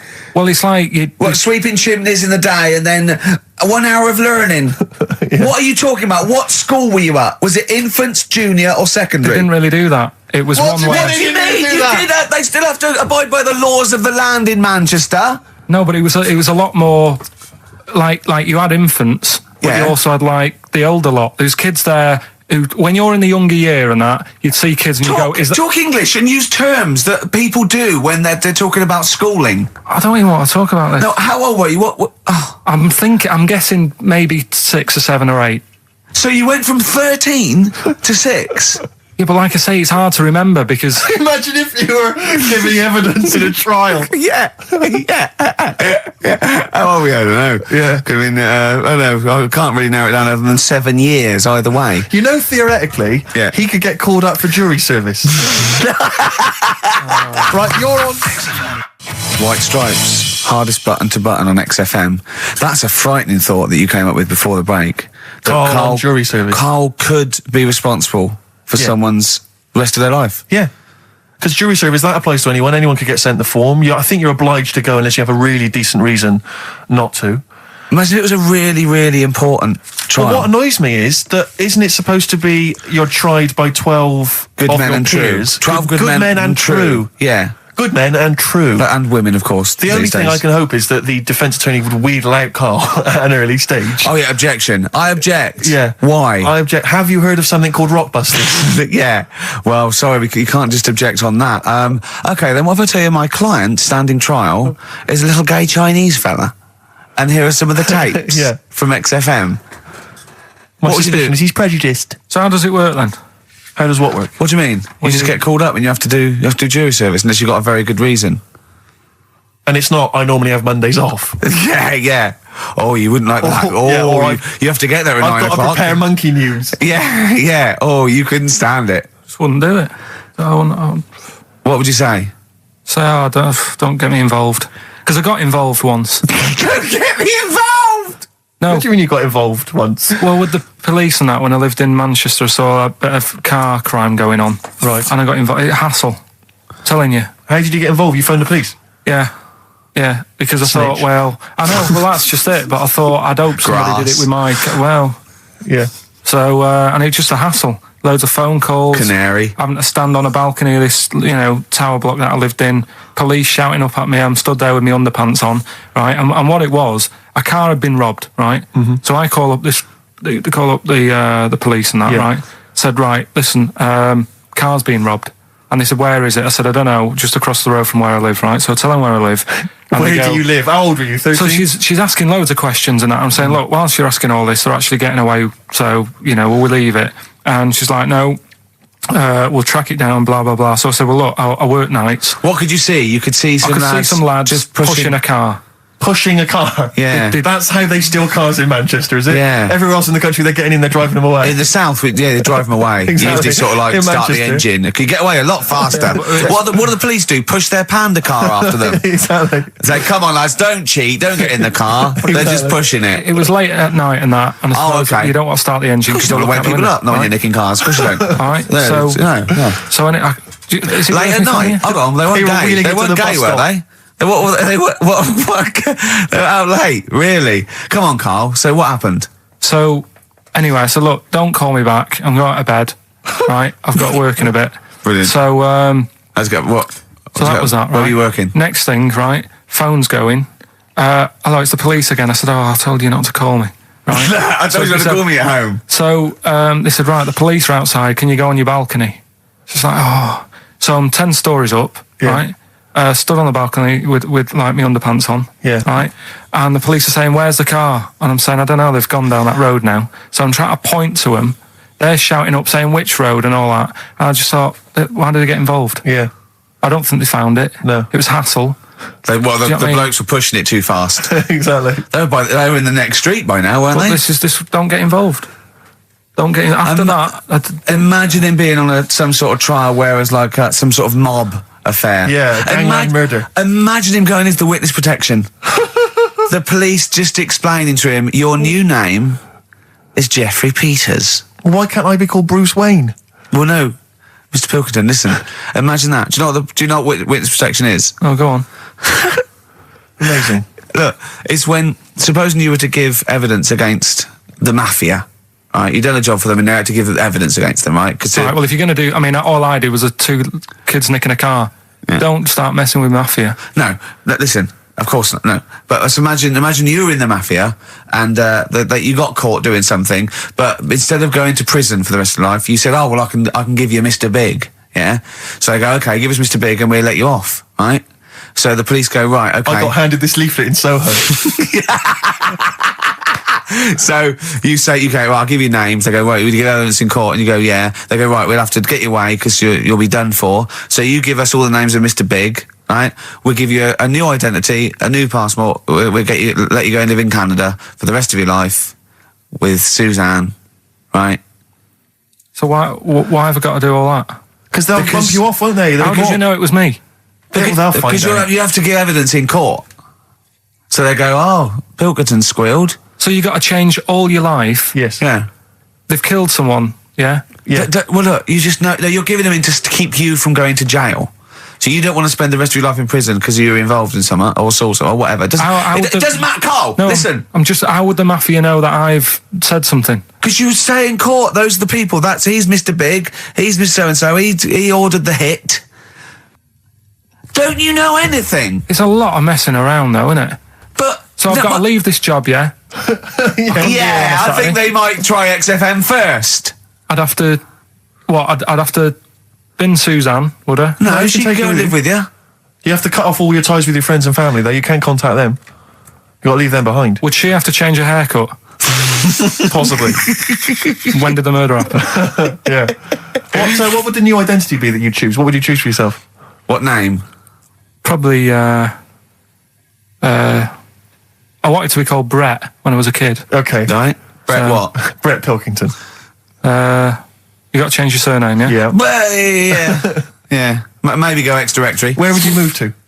Probably back up north. No. Well, no. No, don't do that. Don't do that. I suggest maybe Brett Hansen and go and live in Australia or Canada or something. Well, maybe when they're not operating, maybe, and they just forget it. You might have to change your identity as well. You might have to grow your hair. Well, you can't grow your hair, but maybe wear a wig or a moustache. What would you do? What would you wear? So like an afro or something. Something like that. That would be brilliant. Yeah, that would be And I've absolutely got to do brilliant. all that just because for 5 minutes I stood in a court thing Yes. and said he's the one who did it. Yes. Yeah. Well, why can't I just wear the afro and the glasses when I'm in the court? Say my name's Brett, right? Yeah. Change my voice a bit.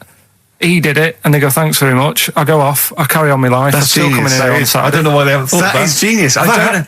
Discounts all the witness protection scheme. Why don't they do that? Yeah. So they go, well, I'll go to court as Brett Hansen Yeah. with an afro. I don't like that. Yeah. Right, and then when I come out, I'm back to Karl Pilkington, still talking like that, but without the afro. That is perfect. You've got. Why don't you call the FBI and say, listen, I can save you billions of dollars a year. You're a genius, Karl. All right. Well done. Or Brett, should I say. The specials, Rudy, a message to you on XFM 104.9. Still to come, Rick, I know you're excited. Karl puts himself inside a movie this One week. flew over the cuckoo's nest. One Flew Over the Cuckoo's Nest. Look I forward think to you that. I can imagine him in an institution like that, though. Not much of a stretch. Let's have some ads. XFM. Don't Look Back Into the Sun, Libertines on XFM. I'm excited, Steve. It's that time. It's that time of the week. Go on. Well, Karl's in a little film. Oh, that's what you're excited about? Yeah. Sorry, I thought you meant the show's almost over. Yeah, no. Come on in, Karl. Right, so, yeah, I'm in One Flew Over the Cuckoo's Nest. Yeah. Took a scene from it. Yeah. Got to listen carefully in that. At the end, there'll be a question on, like, the clip that you've just heard. It's sort of like what they do in the Krypton Factor and stuff. So do you want to read out the prizes? And just Yeah, little there's taste little things. It's a couple of rock and roll albums. We got the. Why is it called One Flew Over the Cuckoo's Nest? I can't remember. I think it's explained in the book, but I don't remember. I haven't read it for many years. If someone knows, just a quick email would do. I'd like to know that. ricky.gervais@xfm.co.uk. You can win yourself, if you get the question right, the League of Gentlemen Series 3. We got that Rock and Roll Legends again, the Best of Blondie, a nature programme, and the Old Grey Whistle Test, Volume 3. So if you're Brilliant, so over it's well 50, worth- you'll enjoy that. Yeah. And just if you haven't seen the film, it's just about like a what would you call it? Well, he's a guy who thinks he's going to get away with prison by going into a mental institution. It was a new experiment, but he finds out he can't get out and he's sort of trapped. And well, people know it. Everyone knows what. Just play it. Just Well, play I it. saw it last week, so Just play it. all right. Yeah.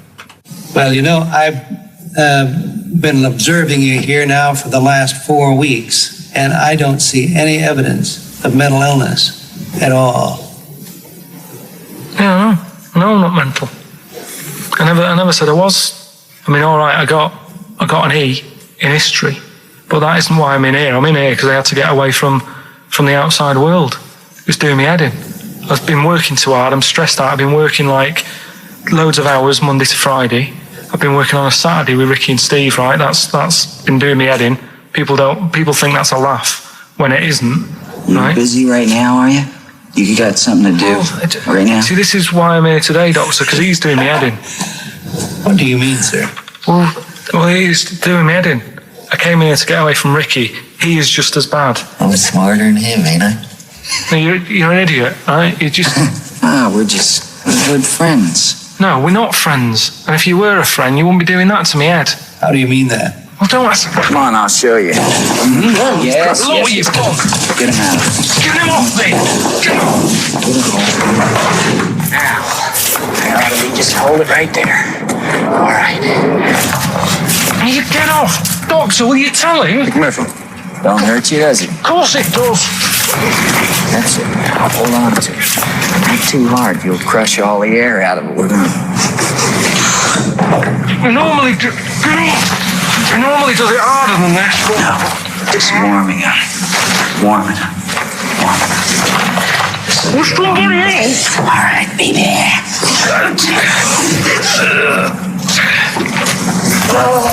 Get off! See what I mean, Doctor? That's what he's doing every day. The state of this. I don't know why you do it, because it's not as if you're going to crack it open. But I tried, didn't I? God damn it. At least I did that. I love it, the effort. Yeah. It's almost, I wonder if it's almost a strange premonition of the future. Yeah. You in some kind of home. All right, well... What's the question? Little question then. What result did I get in history? Good. All right. Yeah, well, tricky one that. ricky.gervais@xfm.co.uk. Or text. Will we take text? I can't really bother to check the texts. All right then. Email. Thanks for that, Rick. Sneezy. Yeah. All right, I'll play... Prinice Brothers, yeah, it's a lovely tune from their album, what's it called? Yours, Mine and Ours. Blinded by the Stars. Blinded by the Stars from the Prinice Brothers. We've a couple of texts. I do occasionally have a look at them. Go on. We've had one here complaining. It doesn't say who it's from. It just says, wow, really clever homophobic material. Genius. Switching off, idiots. I don't know what they mean. It was not clever homophobic material. It was just homophobic. Well, what do they mean now? But how is it homophobic? We weren't being anti-gay. We were saying we don't understand the gay world. And anything that's... We were querying and questioning it. Yeah, and Carl, see, this is what I mean. Carl gets us into trouble. I can't go through Chinatown anymore. It's not really a town, though, is it? It's not really a town. It's more a novelty street. A novelty street with restaurants. Yeah. But I can't, and when we sort of like talk, we get tarred with the same brush as him because the man's an idiot. Yeah. But we often say that. We are not homophobic. I don't think Carl's homophobic. He's confused.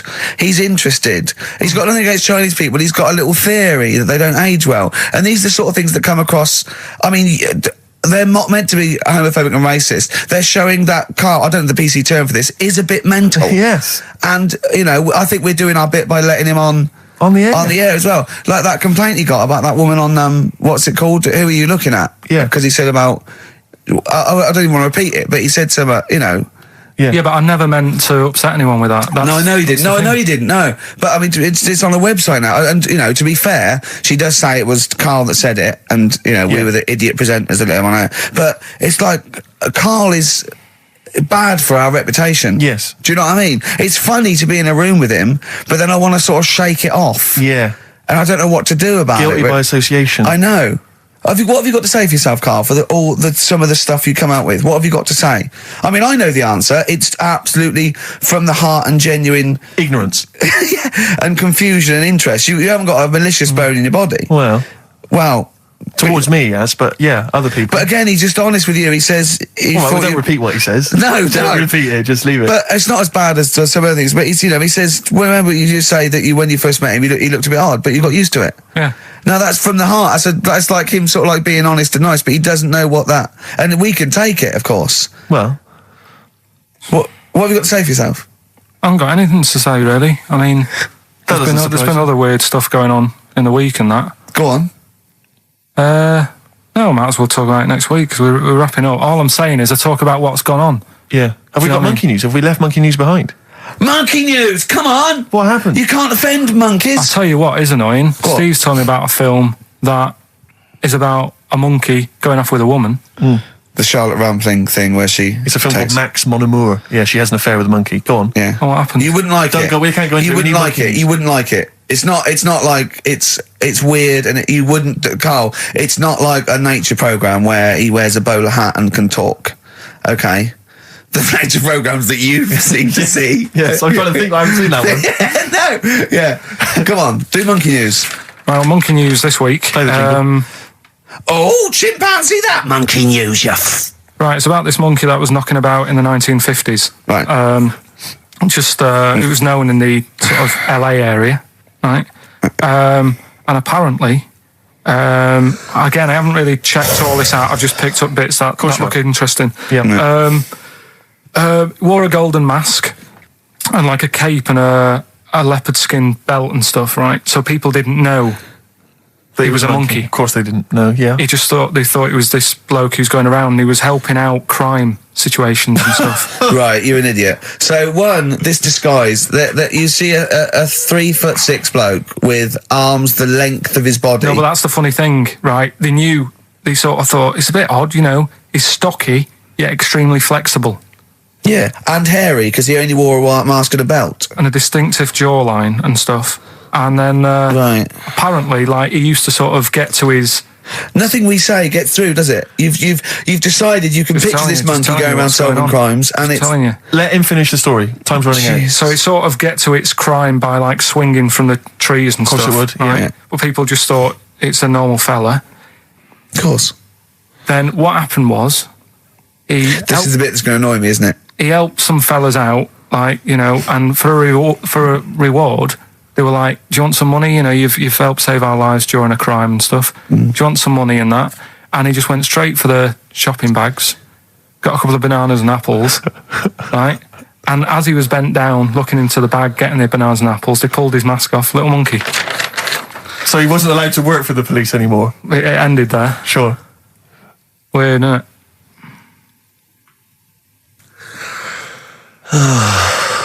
Rick, can I tell you the meaning of One Flew Over the Cuckoo's Nest? Yeah. Can we never speak of monkey news again? Yeah. It comes apparently from an American children's nursery rhyme. 1, 2, 3, 4, 5, 6, 7. All good children go to heaven. Some fly east, some fly west. Some fly over the cuckoo's nest. Brilliant. Now, thanks to Ian for emailing that in. Shall I give someone the prizes? Yeah. Phil Corbett, there you are, that's the first one I've pulled out. He correctly guessed that it was E. It was an E that Karl got in history. The only qualification he's got, and it's an E.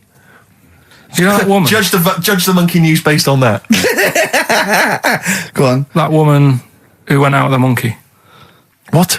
It's a film. It's a film. It was Charlotte Rampling in the film. I don't know who played the monkey.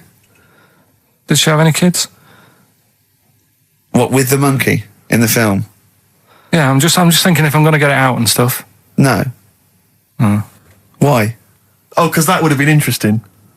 Well, no, it's just that the problem there is the kids would always look more like the dad. See you next week. Yeah, but he's more going for your looks. I'm more working on your personality. Right, sure. But together... So it's my fault now that the show's going No, down. but it's like, we're sort of like your mentors. You've got to be harsh. It's like you're like Eliza Doolittle. And we've got lots of little stylists in, like they do with makeovers and that, all that, faking it. They get in, like me and Karl. Karl's working on your looks. I'm doing your personality. We're going to get stylists in and, coaches. And then you have to do a date. And the woman has to, and there's 3 other blokes, and she has to work out what the freak amongst them is. And you've got to go, no one voted for you as the freak. Yeah, Rick, I've known you for 3 years. I don't think you count for that job. I tower above everyone. You do, don't you? I'm for people who don't know, who are listening, I'm 6'7" tall. That's high. Yeah. That's big. And for people who've never seen him, he doesn't hold it well. It's not like he's a sort of handsome athlete, is it, Karl? He's a bit of a what would you call him? Karl, don't answer. No. Don't get drawn into that. You know the game he's playing. No. Do you know yesterday when you were in the office? Yeah. You did a little move, and it reminded me of Blakey. Oh, I hate you, Gervais. Oh, I hate you, Pilkington. That's his stance. Yeah, but even he held it a little bit better, didn't he? Because he was a man, had a big coat and everything, and a peak cap. But, yeah. I can't believe you. I've not suffered enough from being freakishly tall. Now, 2 of my best buddies live on radio are just... It's not just the height, though, is it? It's the posture and the face and everything. But it's got you places, hasn't it? No? What do you mean it's got me places? I think people give you a bit more of a chance in your career and stuff, 'cause it's like... What, yeah, stacking shelves? Because I can reach to a high level. Muse, Plug-in Baby on XFM 104.9.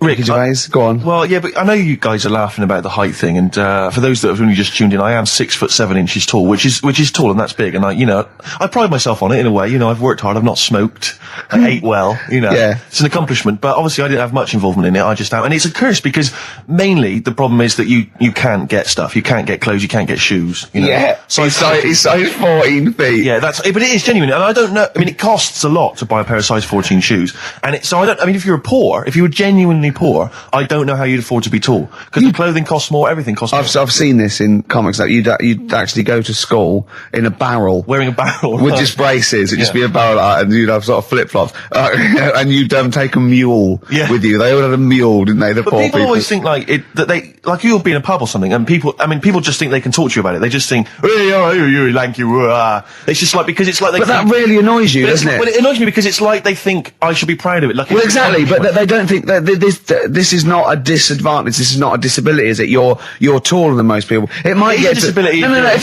you were 8'3", it'd be slightly debilitating. You would, but debilitating. What? Debilitating? Yeah. No, you're a medical man, aren't you? But no, the point is, it's a debilitating because when you go on public transport, like if you're on a coach, the only place I can sit on a coach is that seat on the driver's lap, either on the driver's lap or that seat at the very end. Yeah, you know which sits into the aisle. Yeah, that's the only place I can. Why sit. don't you stand up, some sort of stand at the back, waving at drivers. You could drive it from the back. Here he comes. Watch it. Were you a tall baby? Oh, Mr. and Mrs. Merchant, you've given birth to a basketball player. Look at his dribble already. Were you a tall baby? Babies aren't tall. Oh, at what point did you suddenly, like, Jesus, nothing fits me? Well, it didn't happen overnight, Carl. Let's do a little graph. How tall were you at 5? Oh, I don't know. 3 foot. 3 foot. How tall were you at 12? 6 foot. 6 foot? Are you really? I don't know, do I? How do I remember? I don't remember this. Well, when did teachers start calling you freak boy and lanky? They didn't. It wasn't Didn't they? so much. It was no. You went to a funny school. I went bowling with him once, so I'd never been bowling before, and he'd been once before, and he went, let's go to this bowl. We went to a bowling alley, right? And, you have to wear these special shoes. Now, they're sort of like pointed things anyway, and they're, multicoloured, sort of red and green. They look pretty weird. And the woman said to me, oh, what size? I said, oh, 8. She went, yeah. So what size are you? 14. She went, 14. He went, you probably haven't got them. She goes, yeah, I think we have got one pair. And she put them on the table, and it was like Krusty the Clown. And I just started laughing. They looked so long, and he had to run round this bowling alley in these freaky clown shoes. But they don't look freaky clown like when I'm wearing them, because the rest of me is in proportion to it. It looks like a little wall bracket. One of the worst things that happened to me was when I was like, I don't know, when I was about 16 or something, we went to, Listen, let me just tell you briefly, this is another example of how people can just exploit you and make fun of you when you're tall. Yeah. I was quite tall. I've always been like about 6'7" for quite a while now. And when I was about 16, I went to a big New Year's celebration in Bristol, where I come from. And everyone kind of congregates in this big sort of part of town, and there's sort of people dancing around, like in Trafalgar Square. And I was there, and somehow I just picked up a balloon somewhere along the line, one of those kind of helium sort of balloons, and I was holding that, sort of dancing around.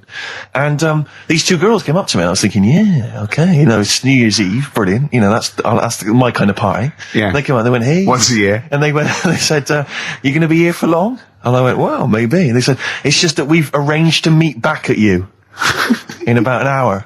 I went, what do you mean? I went, well, it's just because we can see you wherever you are. Don't worry, you can move around and stuff. We'll see you with the balloon.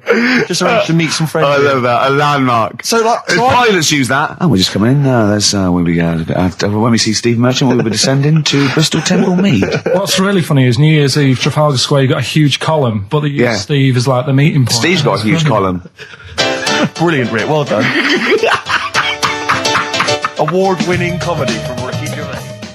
When I was in America, everyone told me that it would be really easy to get big clothes and big shoes and that because they're all huge and all freaks over there. All right, steady on. And I was wandering around New York, and I was going in a few shops, kind of saying, we've got size 14, US 15 shoes, and they were going, no, we want Is that the difference? Yeah. One. And they literally were laughing at me. There was a couple of shops where they literally laugh and get like someone else in and come and look at the tall, freaky Englishman. Really? And then one guy said, I remember we had someone come in here once, and he said he'd been to a shop which sold kind of stuff for really tall people, and he said, I think I can remember the address, and he sort of looked through the sort of telephone directory, and he made a note of it. And I went on the subway, and I went down all Lilliput. And I went, it took me ages to get there, and really hard to find it. I finally went in there. I've never seen it. It was heaving, right, with freaks. It was amazing. It was like, they were just kind of gargoyles. It was like something from Lord of the Rings. They were just kind of these tall people and kind of gnarled. Did they turn around and start bowing to you? It was incredible. Yeah. When I went in, I just said, hi, I'm looking for a kind of sort of, guy went, yeah, sure. And he sort of hobbled off into the darkness and came back with exactly the kind of pair of shoes I wanted. I couldn't believe my luck. It might be a magic shop. But it was like that shop in, Mr. Ben. It might have been a dream though, you see. Mind you, I went to Texas once, and I had some ribs, and it was like the Flintstones. It was huge. And not only did it look too much like an animal that I couldn't actually eat it, I don't know who could eat it. I mean, seriously, it was 2 foot long. Yeah. And all the it was like half a rib cage. And It is incredible. My friends lived in Texas for a while, and they once were in a kind of diner, and there was, you know, those kind of benches that are attached to the table itself, like a kind of picnic bench. Yeah. And, this huge fat guy came in, he came wobbling, he ordered like this kind of everything you can eat meal, and his fat kind of sort of, you know, kind of... His big fatty fat, and it's fatted on the fat table, It wrapped itself around the table and everything. He was chowing down, and when he tried to leave, the table came up with him. Oh no. Imagine that! I mean, they are fat, aren't they? They're big people. They're huge people. But it was that thing we talked about before, that bloke on Jerry Springer Show who was like 80 stone, right? Now, I felt quite sorry for him. He was really sad and he was crying. It is rad, but my point is this, right? When he got to say 50 stones, didn't he go, that's too much, That's not enough. For a land animal. Exactly. Do you know what I mean? Yeah. That's big, isn't it? I mean, I'm getting worried. I'm 13 stone and I am genuinely getting worried. I'm thinking, oh, yeah, God. when you've got that big, when you've actually got your own mare. yeah. When you have to get in helpers to look what the scale says. Yeah. Like 4 or 5 people lift up your belly and go, it's 52 stone. You go, that's too much. Exactly. I'm going to only have 9 breakfasts When you actually, when you begin to appear on the Ordnance Survey map. yeah, exactly, yeah. When You've got your own symbol. It's like, we can see 2 things from space now, Fatty and Steve Merchant. We'll be landing All right, there about. well, Well, no, I'm just saying, go, at all, you're mate. not fat, aren't you? You're freakish and big. Yeah, Ricky Gervais. Yeah. Okay, Steve Merchant. Great to be here. Thank you. Hi. Now, you're a very tall man, if Yes. I might say. You're 6'7", aren't you? Yes. Was that a bit of a problem at school? Well, yeah, a few jokes here and there. Yeah, A bit of gentle ribbing, but nothing too problematic. What's the weather like up there? Well, exactly. Skinny, all that sort of. Oh, you're lanky. Yeah, oh dear. And that, what about the glasses? Well, I wear glasses, but again, that wasn't really a problem, you know. They didn't call you 4 eyes, No, or anything. not really. They didn't call you 4 eyes, freaky lank thing. They didn't call you freak pot, freaky the freakish. All right, I'm gimp, not sure I'm 4 enjoying eyed this, git. Rick. Stop, What? I'm not Well, sure I'm just saying they didn't do that. As an interview, I'm not sure that's the best approach. Okay, and then you I'm left honest. school. You left school. Yeah. You went to university. There were you called freaky, No, I wasn't. freak-eyed, I've never been 4 eyed called git. freaky, 4-eyed git. Are you sure? Never been called it. Were you called freaky, lanky, 4 eyed, stupid hair, boggle eyed, freak face, fish face? Is your chat show coming back?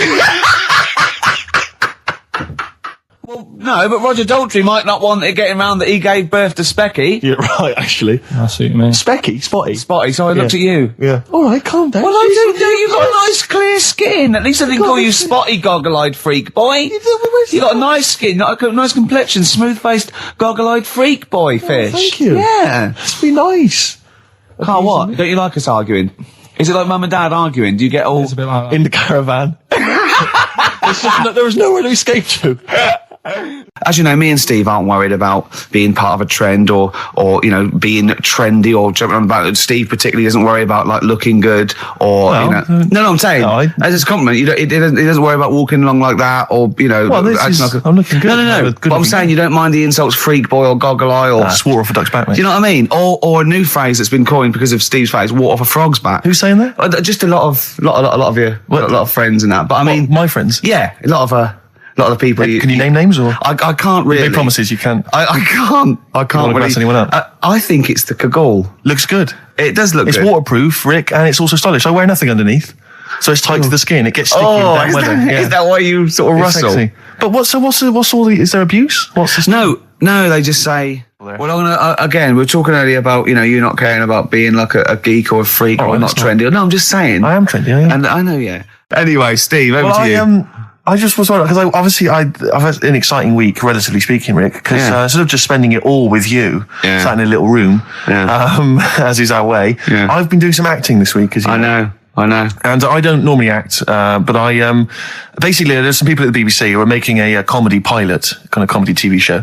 And, you know, and I auditioned for it, and the role was to play a sort of freaky looking, sort of lanky geek, you know, and I don't want to say... How did you beat off? I don't want to sound arrogant, Rick, but they gave me the job on the spot. You know, so it was like, you know, obviously I'm, you know, because I'm not a bad actor, I'm not as good as Rick, but I'm, you know, What is it? I play a really tall guy, like a sort of... That's the part though, isn't it? About, you've got a beard. I'm a character who's 6'7" tall, and I'm trying to win the world's tallest man. That's it, yeah. But there's always a man that beats me every year because he's slightly taller. But this year, I think for some reason, because I've been training, I can beat him. That's the and conceit. Sally Phillips, I don't know if you know Sally Phillips, she's a very good comedy writer and actress, and she's written it. So it was good fun, and so we went down there, and it was good and everything. It was, a little trailer and everything. It was like the proper deal. It was really good. And the problem was yesterday, I had to dance. One of the sequences had me dancing. Now, as you know, I think I'm a pretty groovy dancer. I'm a bit of a mover. Yeah. And I have to tell you this, Rick. Do you have anyone's eye out with your elbow? I have come to some serious realizations about my dancing. Really? I was moving around like a Shire horse dancing. What was that illness years ago? Right, there was a couple of lads at our school. Oh yeah, had really big heads, right, and webbed fingers. And webbed fingers. And sorry, wait. Was that? Hold on. Did you find him in a pond? Did they used to be little tadpoles? No, Carl, you're not confusing your past with an old episode of Doctor Who, are you? What were they called? These two? I didn't mix with them. It was just like. Of course not. There was Nobody thought anything of it at school. No, like, sure. Used to it. Yeah, it's the North. There goes the creature from the Black Lagoon again. yeah. He's late. Brilliant at trigonometry. He's late for double maths. Yeah. But, I didn't think anything of it. What is it called? What is the disease called where two fellas, are they... Not even related. Rubbish. Not related. Were you near a nuclear power station when you were growing up? Yeah. You weren't really? Yeah. Oh, this explains so much. This has got a bit heavy. I don't think that's it. Hey, talking of enormous heads, you were at the Pop Idol final, weren't you, Rick? You went down there just because obviously Rick's a huge fan of Pop Idol. He wanted to be there. He wanted to give his support. Quite seriously, there was no irony there. We were he genuinely is a fan of it. And he was. You sort of had photos taken with various people. Yeah, of course. Because you were a bit drunk and you wanted to have a memento of it. And it's obviously a picture of you with Fat Man Rick Waller. Yeah. But the best one is a picture of Ricky and his girlfriend with Dr. Fox, whose head is twice the size of any other head. It's quite remarkable. I don't know how they Barrel was a lovely bloke, and it was really nice to meet him and everything. But he looks like an immaculate tan, and he's always happy, and he's It looks really on the good. picture. It looks like someone you might see in a carnival who's built a huge papier-mâché head, and he's just like Frank Sidebottom, just sort of walking on the road. It's just incredible. Dr. Fox didn't used to go to your school, did he? He used to hang around with a mate. They were great swimmers. They were brilliant swimmers. Oh, God. There was three of them who all hung together, and they seemed to hang around like the older kids, the ones who looked like men. Do you know what I mean? What did you look like then? Well, it's just that I had youthful sort of looks, whereas like the older ones had like beards and stuff. It's the gang of boys in the fifth one with beards. Were they smoking pipes? Come over here, me filly. Oi, Debbie Carr, come over here, you little beauty. No, but she was like... I love that. They were hanging around with beards. There's the big boys. Oh, fishing. That's lovely beards. What do you I mean? just see a whole row of George Bernard Shaws. Brilliant. How do you do in history, boy? Think on E. You're an idiot. Oh. They were like, I'd be there sort of punching people in the arm.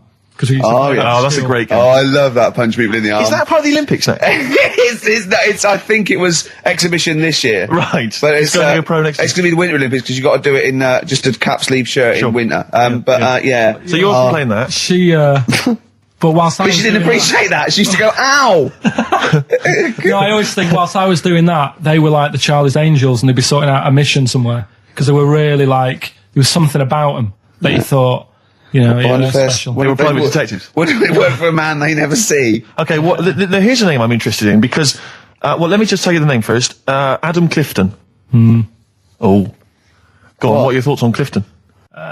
He was one of them kids, he was alright, but he had that thing when, if you didn't have enough milk,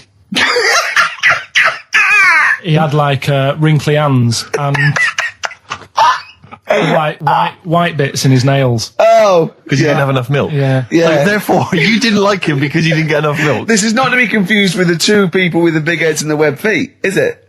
Web hands. Well, this was interesting. I know that they weren't related. They must have been somewhere along the evolutionary sort of trail. Do you know what I mean? They must have come from the same sort of stock. But you wouldn't have liked him. It's just one of them people. He was all right, but before you say any more, on Friends United, you can leave a little message which explains what you've been doing and what your life's like now. And most people leave maybe 2 paragraphs. Yeah. Adam, I've printed it off. He seems to have printed. I think there's about 6 pages here of stuff. He keeps updating it, and he just basically lists his memories about everyone. Okay, at the school and what he thinks of everyone. And he says, I often see Simon, he's doing all right for himself, self-employed illustrator, Mark Cooper, Karl Pilkington. Right. And your name comes up. Now, I don't know if you've told us this story. I think you may have done, but I can't remember the facts about it. It just says Karl Pilkington with his pet bird. Was it a magpie? I can't remember. He brought it to school to show everyone, and it flew away. Oh, God. Oh, no, they do that, don't they? You show them What was the story there, You Carl? give them seed and they just leave. What do you mean? Well, This sounds like Kez. Well, that's it. I was a big fan of Kez. And it was the time our dog had just died. Yeah. So I didn't have any pets, and the cats were always getting run over. Yeah. And so we didn't want any more pets. Yeah. But there was a magpie that used to fly about on the estate, and I managed to sort of tame it. And in the end, With a chair and a whip? What do you mean you tamed it? Well, just used to sort of hang around it and talk. But how did you to get it. hold of it? Did you catch it? Well, eventually, yeah, it used to just come to me, and the annoying thing was, it got to a point when I wish I hadn't bothered, because it used to pop me bike tyres. It used to sit on like, if I was talking to my mates and I was on my grifter. I love the way he just throws things in. It's like an Alan Bennett play. It landed on my tyre, and it used to peck at the tyre and pop it, and then it used to then never go away, so it was always like around the house, and my dad said never bring it in. So he used to sit on the porch, and I used to go out, and it used to fly down and land on my head, and it really hurt. It used to like peck and stuff. He thought it was a tyre. So it wasn't so much tamed as a stalker. Oh, God. So you took it to school and it flew away? Yeah. So did you take it in proudly going, look at my magpie? Oh. Yeah. Oh, Well, no. I think it got a bit confused in the area that it was in, because I used to just keep it sort of around our estate, but Sure. the school was a bit of a distance away. How did you get it there? So, tying it on my finger. Did you walk? Yeah. Wow. So it was happy there, then it got... But it used to be one of those things that people would stop me in the street and sort of go, oh, what's that? And I don't suppose Maggie, called it Maggie. you didn't get Charlie's Angels to go and find out what happened to it? Investigate? Were they impressed? No, not really. No. Carl, this is quite a little insecure sort of chap. And he was just worried about that last bit. He was going, who would ever find that interesting? He was worried about people finding him boring. And Steve said, as I said, you know, it's like an Alan Bennett thing. He went, yeah, but, you know, no one would care about Alan Bennett if he wasn't such a hit maker. They wouldn't care what to say. And we just looked at him for a while and he went, thinking of Tony Bennett. Bless him. Listen, it's almost the end of the show, Carl. Oh, yeah. And it's really been a Carl special. This is a Carl hasn't special, it? yeah. Well, next week, We won't we'll be getting lay this off you much next week. We have to We're know. not going to... He wants to retire a little bit. Just, A few more names that you may recall from Friends Reunited. Go on. Lisa Shufflebotham. Do you remember her? Yeah, she... Was she one of Charlie's Angels? No, she wasn't that nice, but she wanted me. her and her mate Rachel, I remember, I don't know why, but it was some sort of PE lesson where it had to be a bloke and two girls, and they were fighting over me. could you hear what they were saying? They were just like, I want him, and I was loving it. Stuck in the middle, and they were fighting over me. And then the next week, I thought I'll sit near them. What sort of game do they play at this school? I don't know. That's an incredible game. But I think Punch me on the arm. No, punch me on the arm, Carl. They just went through it. Because the following week, I thought, right, I'll sit near them again, because I quite enjoyed the way they fighted over me. But then they picked somebody else, and I don't know who I was with that week. So you didn't get any action with Shufflebotham or a friend? No. And then as she got older, she went a bit off. She didn't look that good. She's probably nice now. It's just, I mean, I'll say about myself, when you get to sort of the end of secondary school, you do sort of go a bit odd looking. Right. Do you know what I mean? When your sort of head grows funny. I would just love to go back to his school of that era. I mean, just what happened to people, whether, you know, all people sprouting limbs. No, do you know and what I things. mean? When you're like 12 and that, you quite, no, not 12. When you're 10, when you're 7 to 10, you sort of look healthy, and you look at your pictures when you go, yeah, I was a good looking lad. But then when you get to late secondary school, something happens, and you just look a bit odd. Okay, well, what about Alison Thorpe? Not sure about her. I sort of know the name, can't put a face to it. Damien Comer? Again, know the name, can't remember anything. No. Yeah. It's a shame. Well, those are pretty much all the names I could find. We've had some interesting thoughts, though, and interesting anecdotes. Yeah. Anyone in particular that you'd like to say hello to that maybe listening now that No, I think I would have mentioned Darren Buckley if you hadn't have brought him up. Oh, right. He was like my buddy. Yeah. Did you ever see the Magpie game when you took it to the school and confused it? No. You're joking. That was the end of it, was it? Yeah. So where did it go? Probably to some other kid. Because, I mean, actually, it probably got killed. Because if it was being that friendly with other people, some people might have took advantage of it. In what way? Well, there was a programme on the other week about... What, in the way that Shuffle both of them was trying to take advantage of you? There was a programme on the other week about bear whisperers.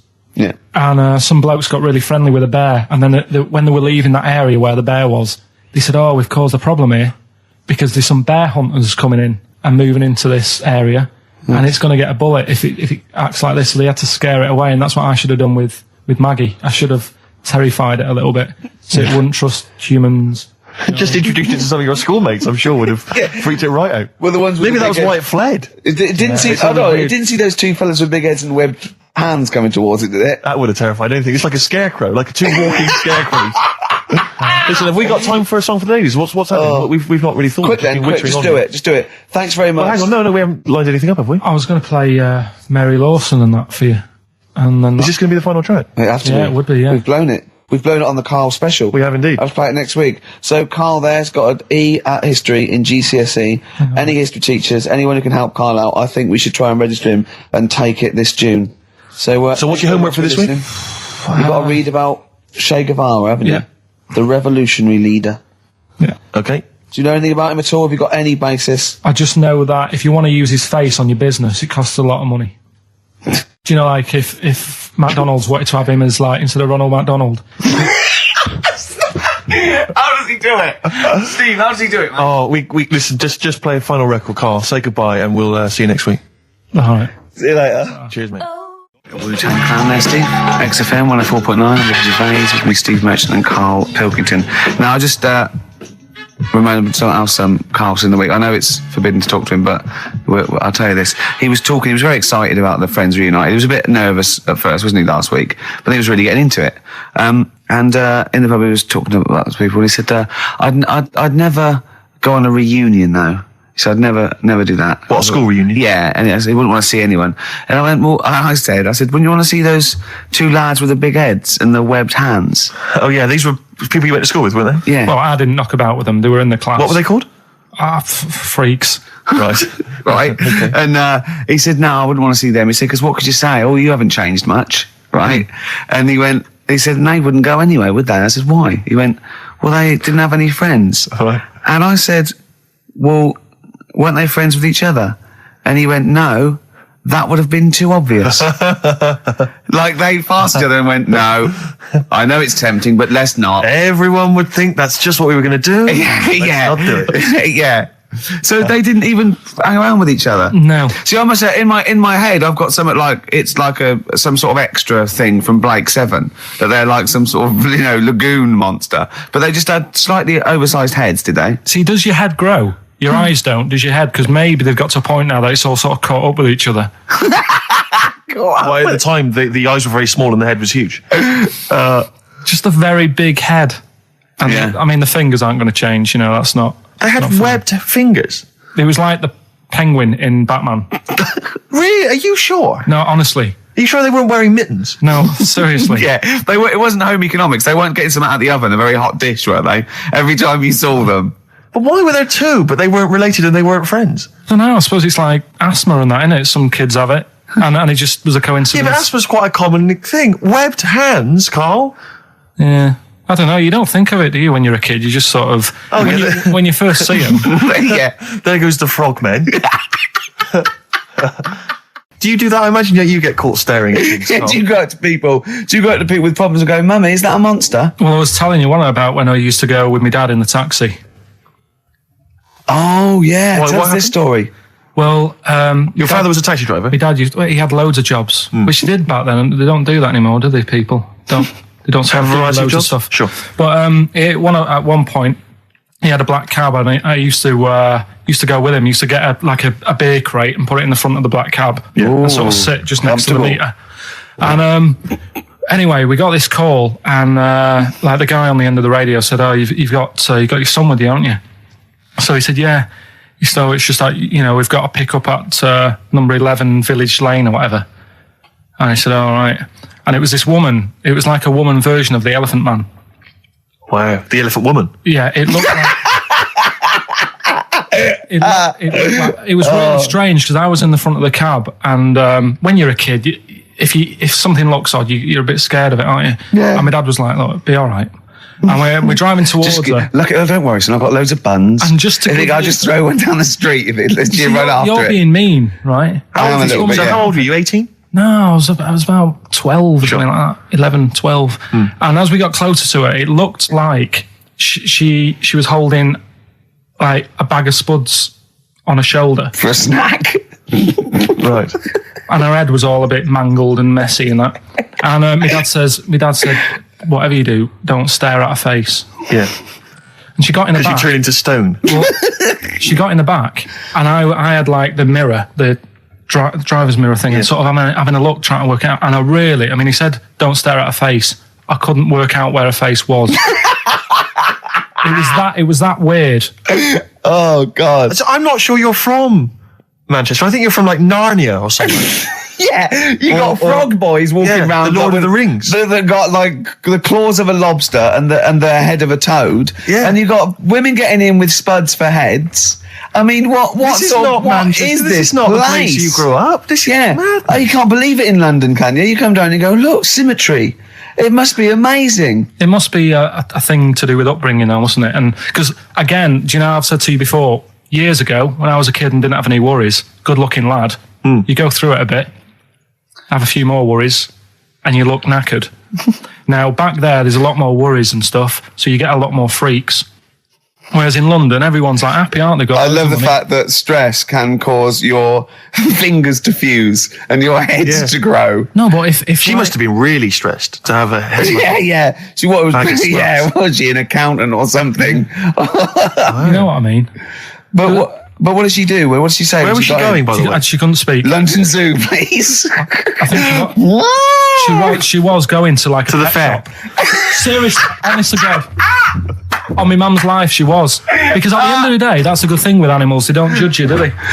She's not an animal. She's a human being. She's not actually an elephant. No, but you know the elephant man was not actually an elephant. You understand that? He's got no elephant genes in him at all. No. That was just a cool name people gave him. Yeah. No, it's the name of the disease, isn't it? Elephantitis. Look, so listen. So this woman, why was she going to a pet shop? She was going to a pet shop. To find a husband. Is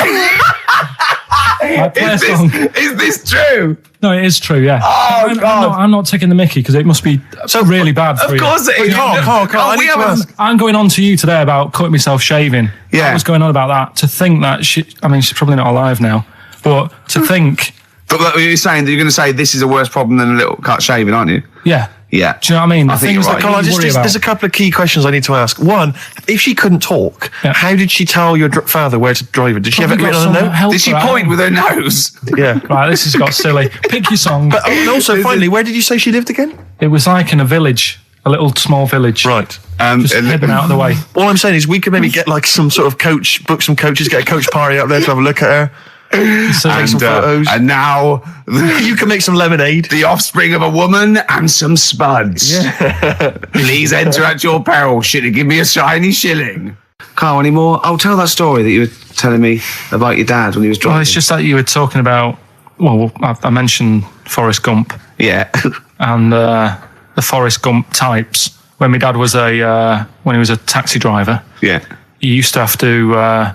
Sort of do your bit for the local area. Oh God! By taking the Forrest Gump people to Blackpool. Yeah, is that what they're called now? The Forrest Gump people? Is that what the organisations that support them asked for them to be referred to? A minibus with life is a box of chocolates.com. Forrest Gump types. It must have. So you work with these people. It was the people with learning difficulties. Yeah, and they used to get 5. Coming home must have been a busman's holiday. So he got 5 of them in the cab. Yeah. And he had to go to Blackpool, and 4 of them were really good, behaving themselves, didn't mess about, weren't fighting and stuff. But there was one who was just causing loads of trouble, and he couldn't control him. Oh, and what you've got to be able to do with people like that, you don't want them to get stressed out because it's not good for them. It stresses them out, and you could end up with a bit. Thanks, Dr. Carl. You could end up with a bit of a riot on your hands. So he thought, I'll nip this one in the bud right now. And he pulled up just on the outskirts of Blackpool. And he took the one out that was causing problems and put it in a wheelie bin. No. Oh, I'm sorry. I apologise. He did what? Oh, He did it for the good of the others. He put it in a wheelie bin. He was having a good time. He thought it was one of the rides. Can you stop saying it? Him. Yeah. He was having a good time, and once he calmed down, my dad went back and picked him up, and he was fine. He had a good What, time. he left him in there the whole time the others were in Blackpool? No, he left him there, not the whole day, probably about an hour and a half. In a wheelie bin? In a wheelie bin. Why couldn't he get out?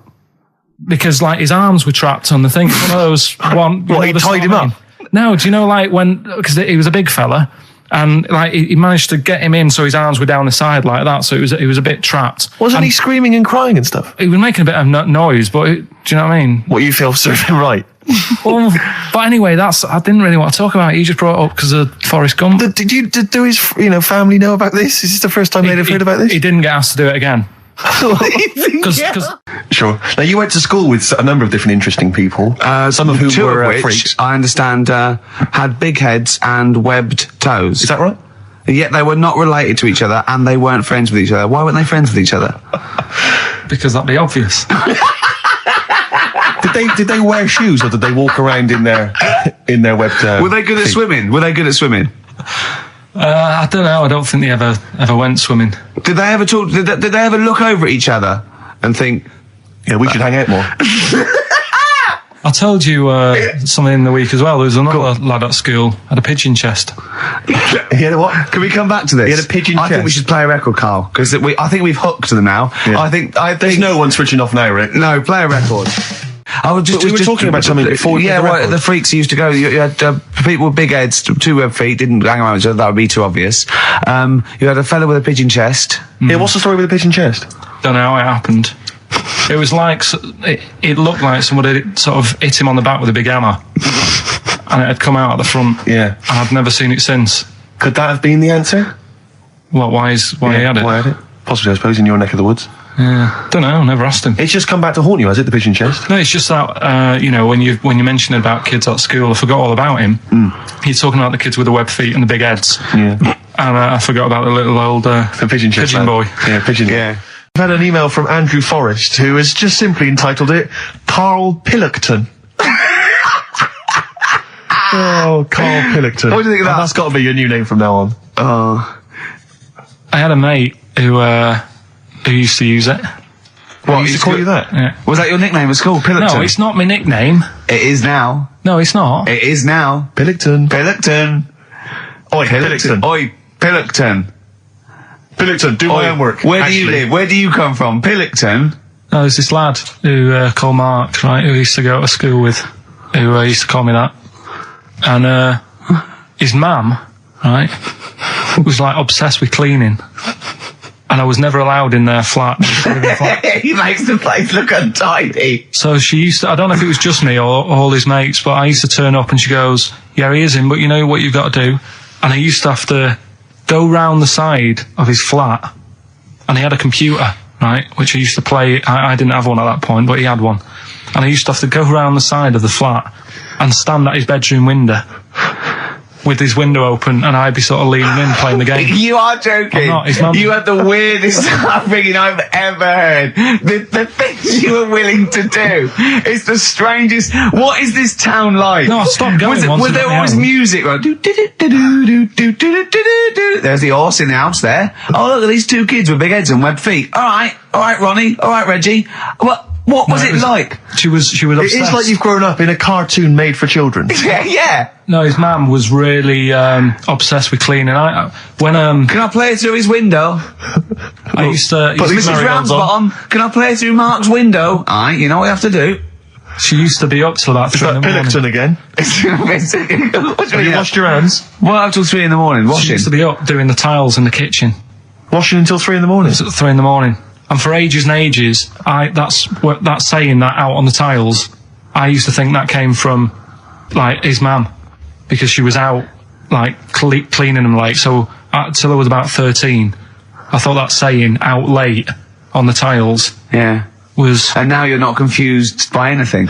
Well... There's no misunderstandings in your life now, is there? So he was allowed to walk in and out of the house, was he? Oh, he was alright, and he used to come round to ours a lot, and my mum used to get these pies from Hagenbach's, right?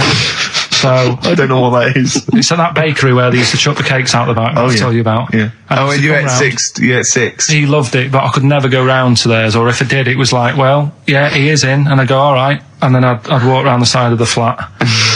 Stand outside.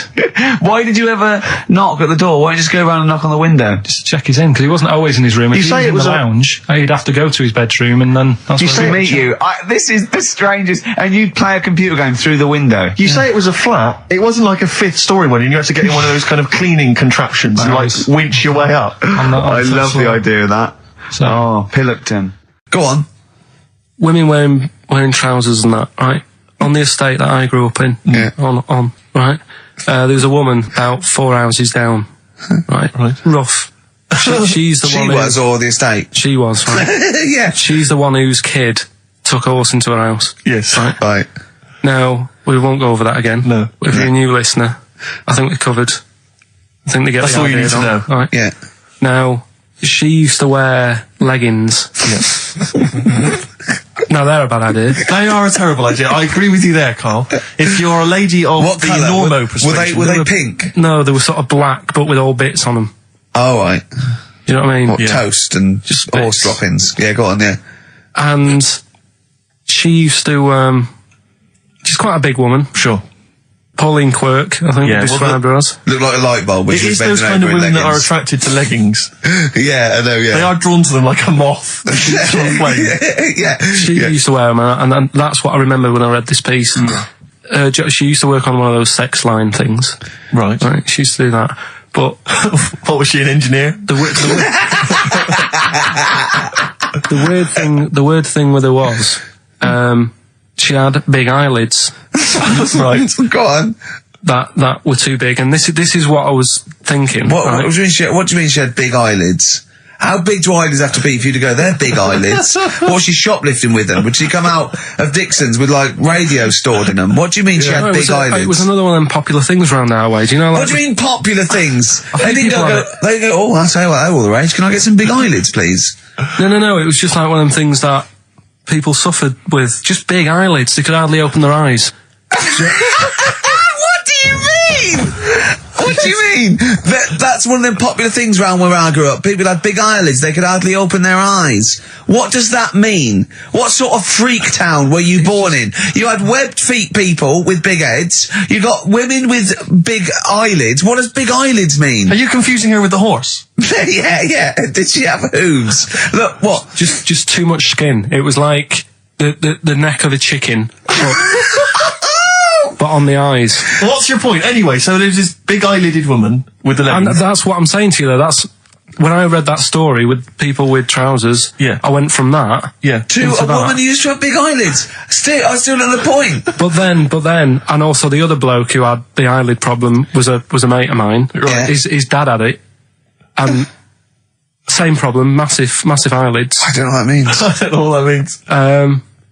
I used to say to my mum, I'm going round to Dave's house. Yeah. And or say, well, that's all right, but make sure his dad doesn't take you out in the car, because he could hardly see.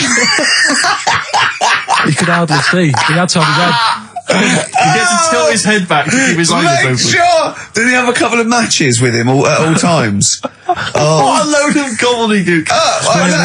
This began as educating Ricky. I know, so it's what, like he was people with eyelids. But it's like you're supposed to make that leap as well. Yeah. If I mentioned the trousers, Ricky will probably be thinking about people with big eyelids and women wearing leggings. Play a record, Carl. Got nonsense. Adverse.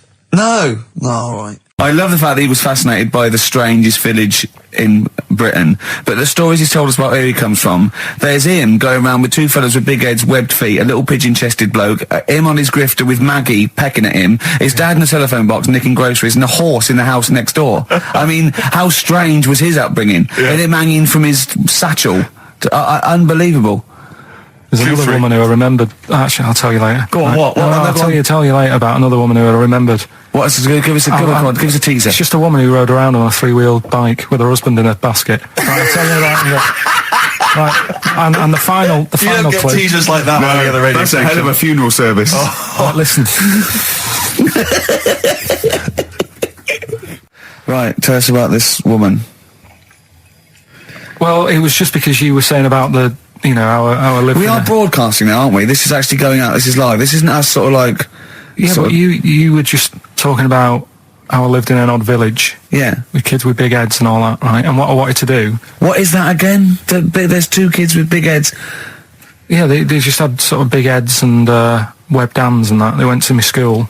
And when I spoke to my dad the other day, because I'm going out to see my mum and dad tomorrow. Oh, yeah. So I said, have we got any school photographs with the big-headed kids in? And he said, no, nobody bought those sort of school photos because they were in it, so it was always a bit ruined. So I said, well... No, he said sales would, because he obviously talked to other dads and stuff like that, and he just said, no one bought them. But anyway, so... I would love them. Yeah. That's why I'd buy them. Yeah, but I wouldn't stand out, would I?